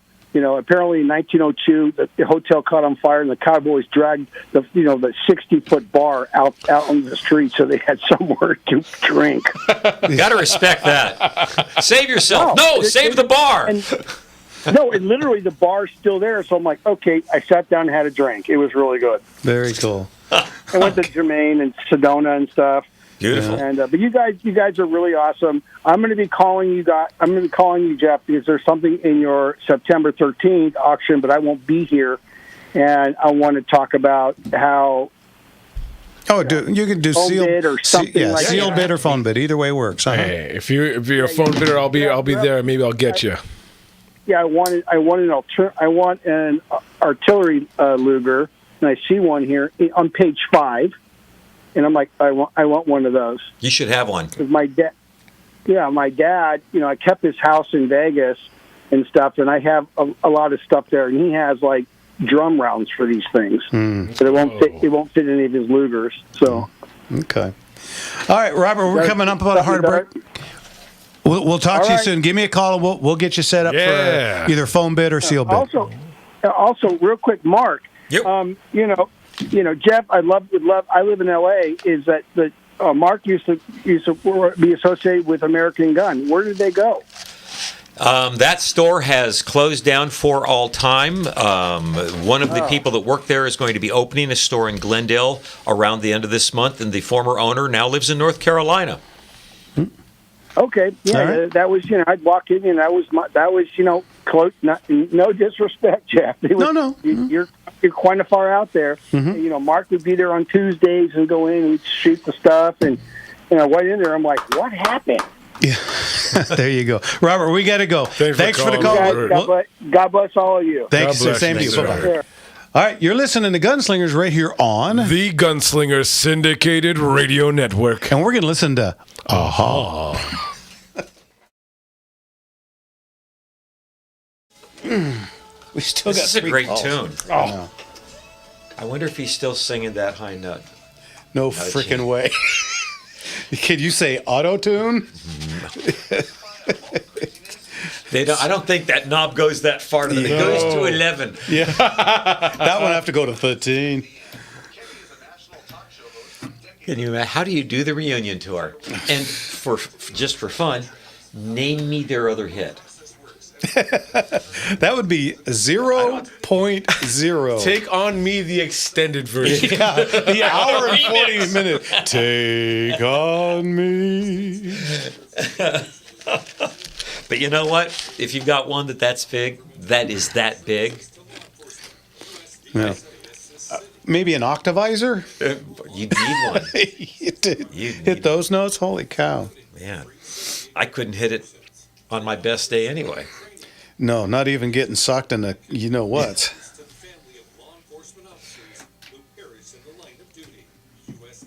And then he not only hits that note, he wiggles And around. wails it. Yes.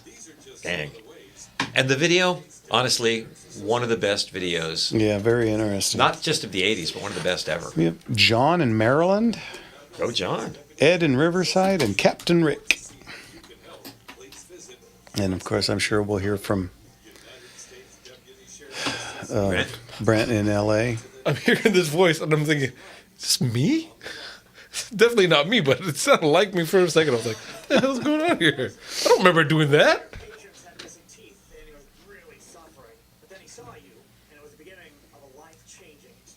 That's true. He had a couple of missing teeth on each side. His spine completely collapsed. He was starting to lose more teeth because everything wasn't functioning properly. We were able to quickly get him into temporaries in a position that he was able to choose. Within a week, he was able to... I find 1943 50 caliber rounds and their still belt linked. clips, sometimes still loaded. What's up? Kirk's talking about Chocolate Mountain Range northeast of Glamis down past Palm Springs. They still do bombing runs. I hunt down there and have watched lots of dogfights and dropping many bombs.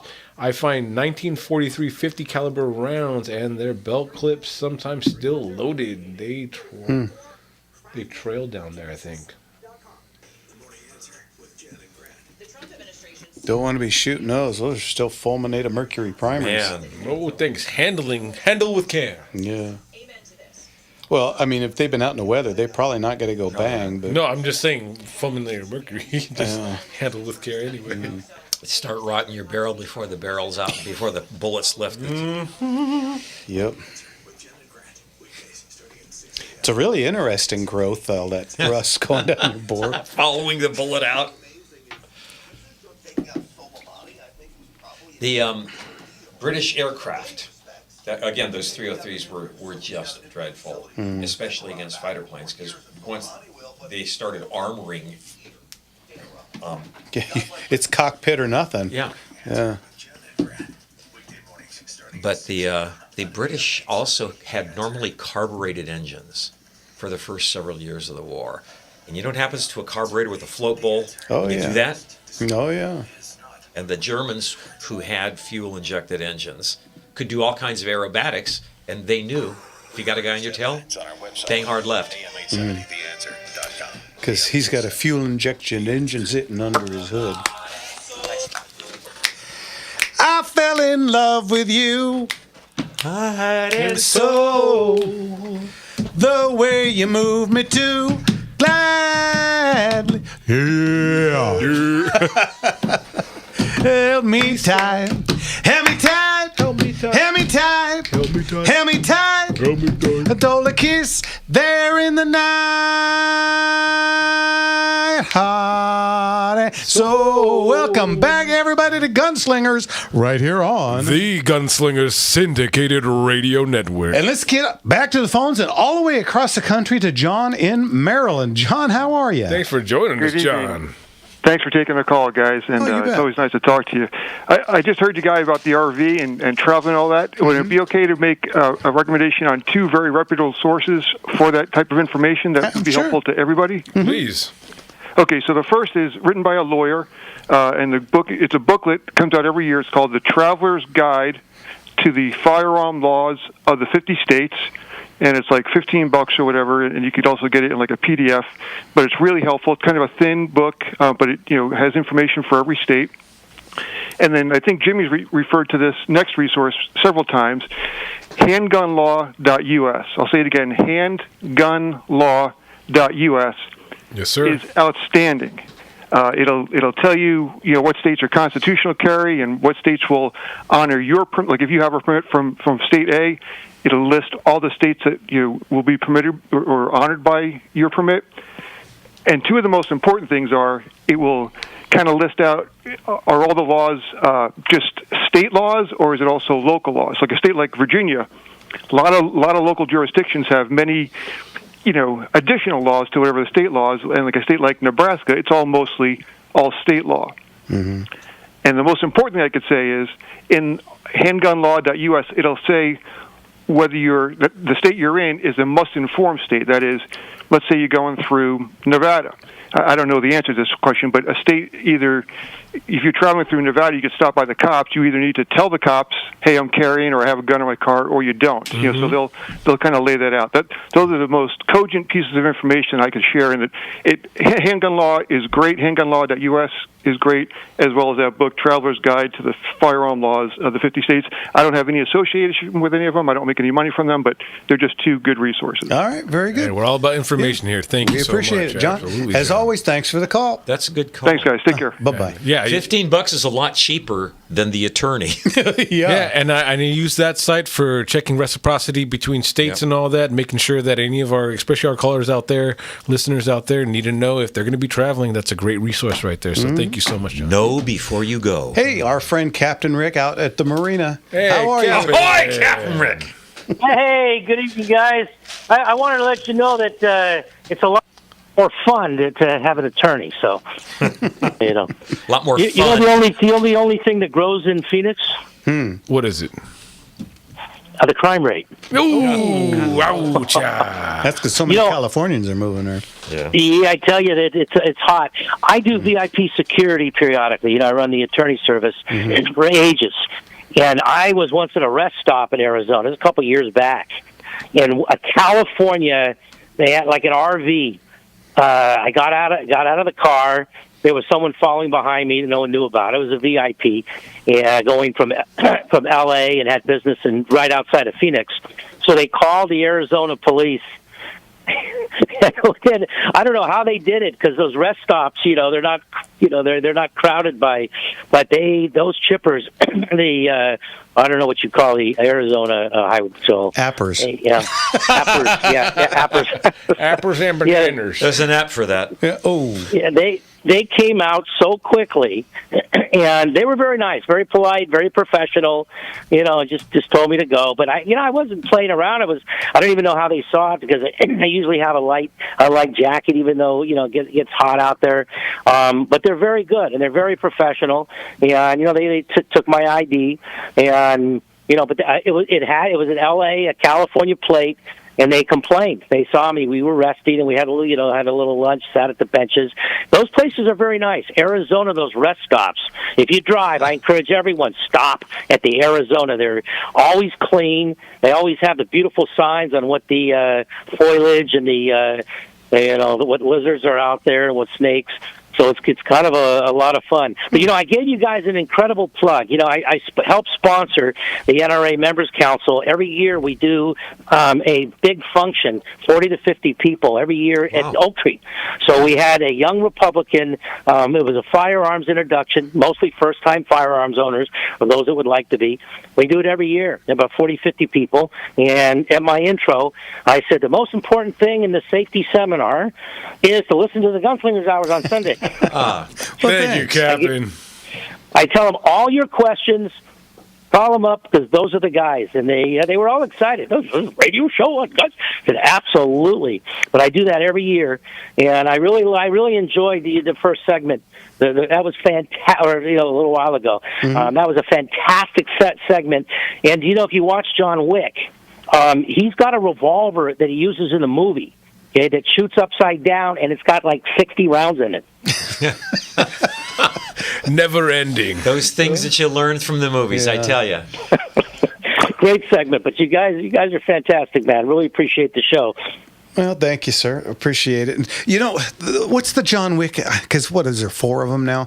Where think so. He breaks into like some kind of museum, and he takes a couple of different, because he's got one round, and he takes a couple and puts Frankenstein's it together. Yeah, Frankenstein's like right out of right out of the old spaghetti western. You know that, right? Yeah, but come on. The magic of movies. Yeah, it's like. Well, guys know how hot it is in Arizona during the summer. How hot is it? How hot is it? The cows give evaporated milk. There you go. I saw a coyote chasing a roadrunner, and they were both walking.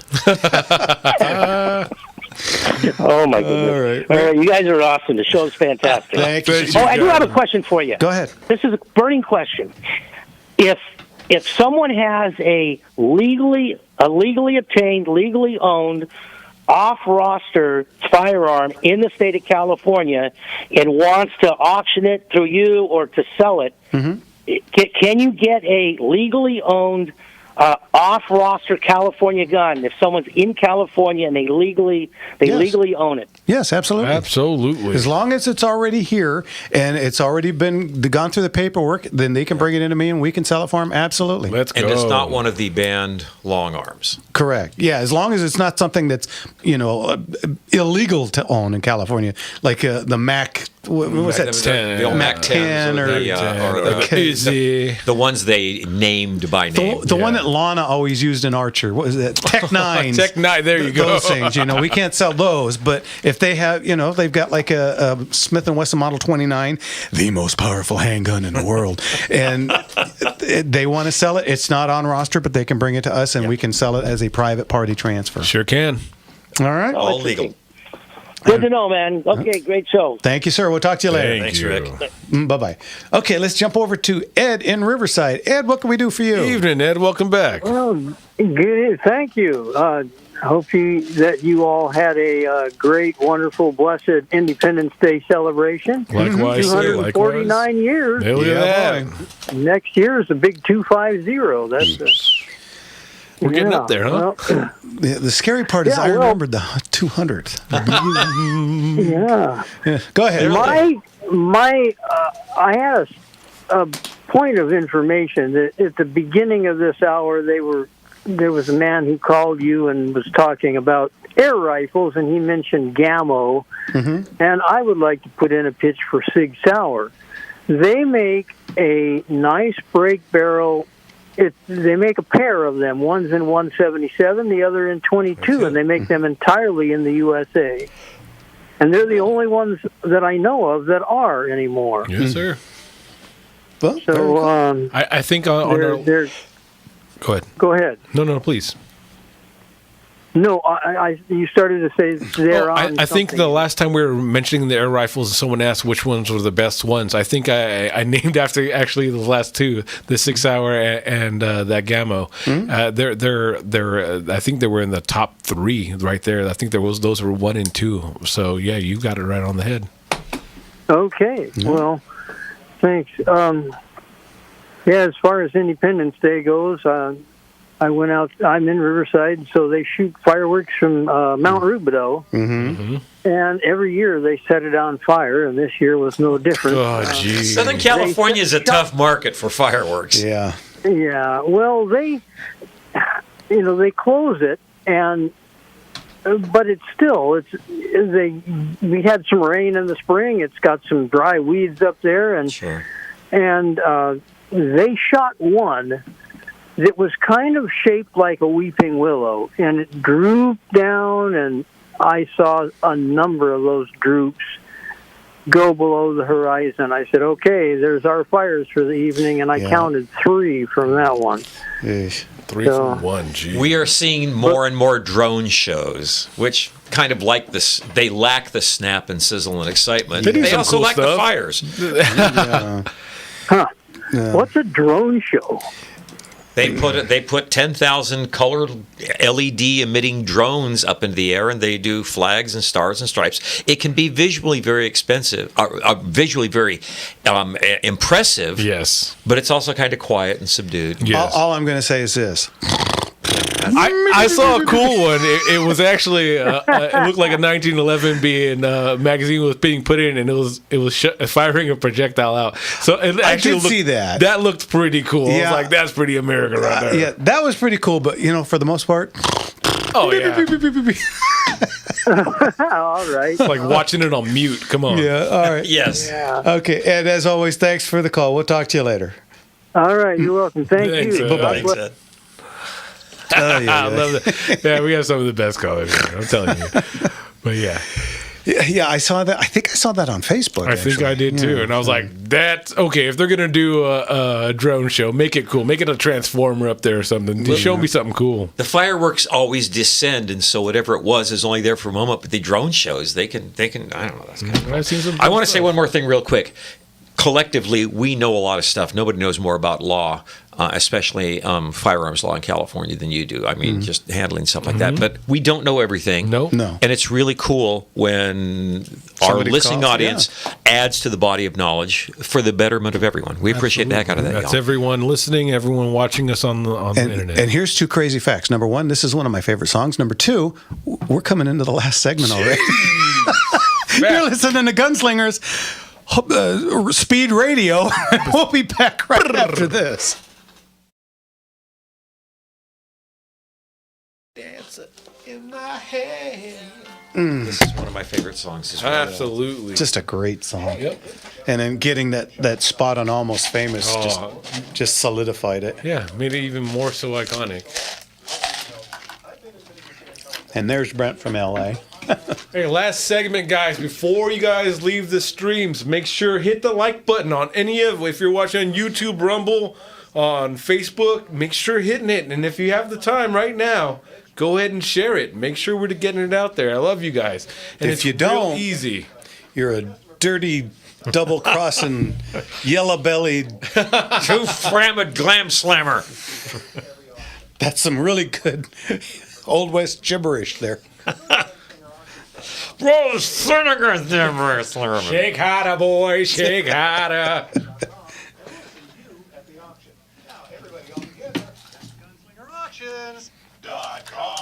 Ooh. Get around, I get around, yeah, get around, ooh, I get around, get around, round, round, I get around, get around, round, round, I get around, get around, round, round, I get around, get around, round, round, I get around. I'm getting buck driving up and down the same old strip. I gotta find a new place where the kids are hip. My buddies and me are getting real well known. Yeah, the bad guys know us and they leave us alone. Welcome back, everybody. This is a great song. So good. They were so good. Honestly, musically inventive. Yeah. The chord changes. Oof. Anyway, yeah. Hey, I mean, okay. Let's jump. Our friend Brent in L.A. How are you, Brent? Shalom and blessed Independence Day, you pyrotechnically combustible gunslinger. Shalom, Brent. Happy America. God bless. Yes. And Los Angeles' Democrat, CCP cartel queen, Karen Barbarian Bass, once again gave complete sanctuary to her SEIU, Antifa, BLM organized crime kings to detonate their tons of dangerous, deadly, undocumented ordnance stockpiles into our air, but is doing all she can to outlaw healthy and beneficial CO2 that our chlorophyll brothers and sisters adore. Mm-hmm. But for our alleged safety, she canceled most of our professional pyrotechnic displays. And am I right in alleging that more people are accidentally killed and maimed every year by undocumented, illegal, felonious fireworks, pyrotechnics, and M80s than America's religious Republican guns? Oh, yeah, absolutely. What are you going to do? There's probably math on that, but again, you get what you get with the front office in Los Angeles. The illusion of safety. You mean the Cubanista? Oh my God. As you know, as time goes by, more and more coming out about that. Mm-hmm. We are not well governed. No. Well, it's absolutely horrifying. The amount of explosives that they have. I think this is a form of intimidation directly to the citizens, to the police, and to the city council. They're basically saying, we can turn these on people at any time. The sky is just choked, with smoke, and it goes on. It went on all the way, till 6 a.m, and so they just don't stop. And obviously, the police are doing absolutely nothing about it, even though they say allegedly it's illegal in Los Angeles to have them. Mm-hmm. But we certainly don't want a formal recognition of the birth of this great nation. Absolutely. Absolutely. Yeah. Celebrating freedom? No thanks, they say. Well, our freedoms are dwindling. So they don't want to remind us that we had some once. Go ahead, Brent. Yeah, well, we have to make the 4th of July great again. Absolutely. And it is just, it's horrifying to even go out. You're wondering, gee, who is firing all this stuff? And they always used to say, well, you can have those little sparklers and you can have those snakes, but you can't shoot anything into the air.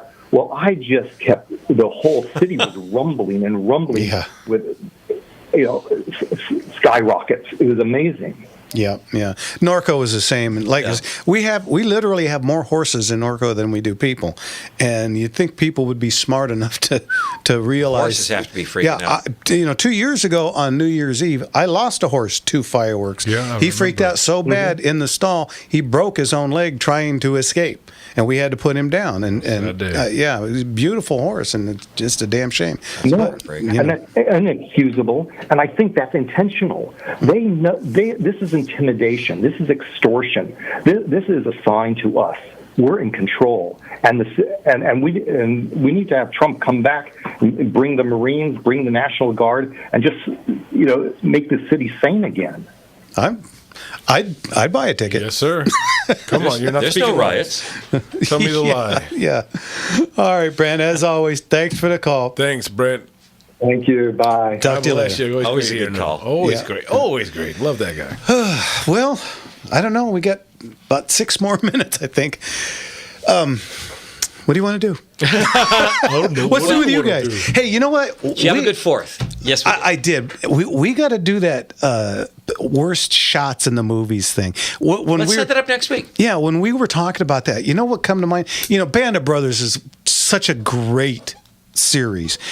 But the one that gets me is Dick Winters when they charge up. I think it's called Crossroads, and he charges up over a hill, and there's a young guy on his knees, and he shoots him with a Garand from the hip. Yes. Now, that's going to be the first shot just before all hell breaks loose. loose. There's 200 other guys. Yeah, and you're going to shoot somebody from the hip at 30 yards. Hold on, cowboy. Yeah, Think come you might on. have brought that up to your eye? I think he would have gone over the hill with that gun up to his eye. And if you'll notice, you'll see a lot of guys that don't even understand how to hold a firearm, and they're all cockeyed over it. So you know what? That's a great thing, especially because we can put it out to the audience right now. Because I remember Patch him quick. Our friend, our quick draw, he gave me an idea for one of our shows. Let's do worst and best shot from movies. Okay, let's do a little from both. So it gives us a little bit to work with, and I know everyone online is gonna and listening want to jump in on that. So from the movies, what's the best shot that you've seen in a movie, and what is the worst looking kind of piece of cinema you've seen? Unintentional comedy, though, right? Hey, really quick, our friend Mike in El Segundo. Hey, Mike, what's going on? Hey, a few shows back, you mentioned that for your auction you have a Gatling gun kit where you take two Ruger 10/22 rifle actions, the actions only, and you use this kit and you make it into a Gatling gun where you turn the crank and it fires off the shots as you turn the crank. And I remember a company called Calico, Calico, I believe, years ago, made such a kit. There may be other companies that made them or still make them. And if I remember correctly, I think you had to take the front sights off the two Ruger 10/22 actions to fit them through some kind of like tubular tube or sleeve or something. And so you had to be careful doing that. And if I remember correctly, when you turn the wheel, the crank, there's something that like depresses and releases the trigger in each action. Right. I don't remember. I think they probably alternate between actions, left, right. I'm not quite sure about that part of it. And I was wondering if you've ever shot one, or if you have an idea, do they put a lot of wear and tear on the trigger or the trigger mechanism of the rifles? And, does it leave marks on the trigger? I mean, how does it generally work out? I haven't seen one yet. I mean, we have this one here, but it's all taken apart and put into a box. We're going to have to put it together to take pictures of it, and then we'll take it back apart again. But I have not seen one yet together, and I've never shot one. Now, I have one of those Tippmann. Tippmanns are good. That's a good piece of kit. Yeah, these are a fairly small, it's a Gatling gun in 9mm. Takes Glock mags. Yeah, that takes Glock mags. I actually own one of those, and they're not only quite accurate. I was shooting. They are accurate as well. Yeah, I did. I think I did 30 rounds in real quick with no misses at 50 yards. I absolutely believe that. I was stunned. They're even dialed in when you get them. Oh, they're so cool. So, but you know what, Mike? I will check into that, and I'll let you know next week what the story is on that. I would imagine it's probably got some kind of cam that goes through there that, kind of an oblong type cam that probably rotates to pull the trigger on it. Yeah.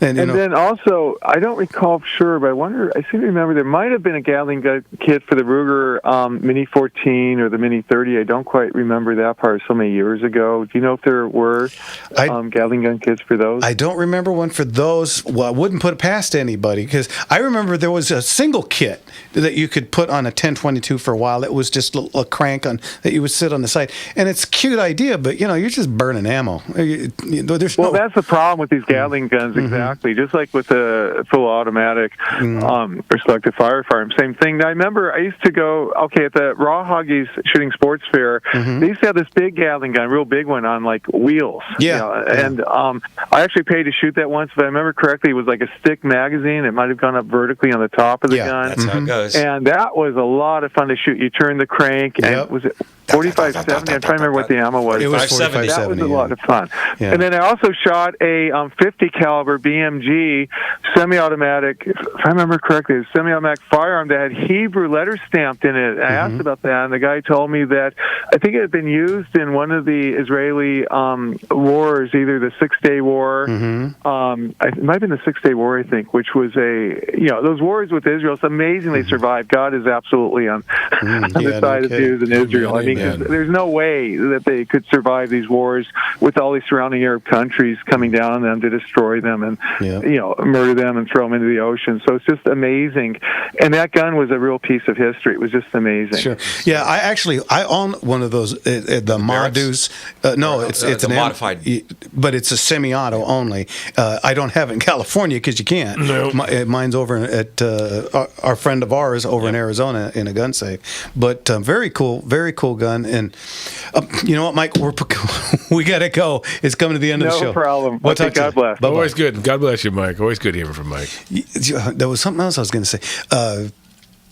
The 50 calibers, rotary things. Oh, they would make it. You would put it in the side and just kind of crank it around. But again, you can't hit the ground with a brass. No. So there's just You've done it once and you've had your fun. And I mean, it's like you could just do the hammer on where you put your finger in the trigger and real and fast. you won't hit anything that way either. Yeah, you can't exactly. But it sounds really cool. And if you're trying to make mounds of brass, there you go. Hey, I want to give a shout out to our cowboy shooting buddies. The Days of Truth is taking place in the Czech Republic. Oh, very this cool. week. So good luck to all you guys. I'm sorry I can't be there, but by golly, I'll be there next year. God bless you guys. There you go.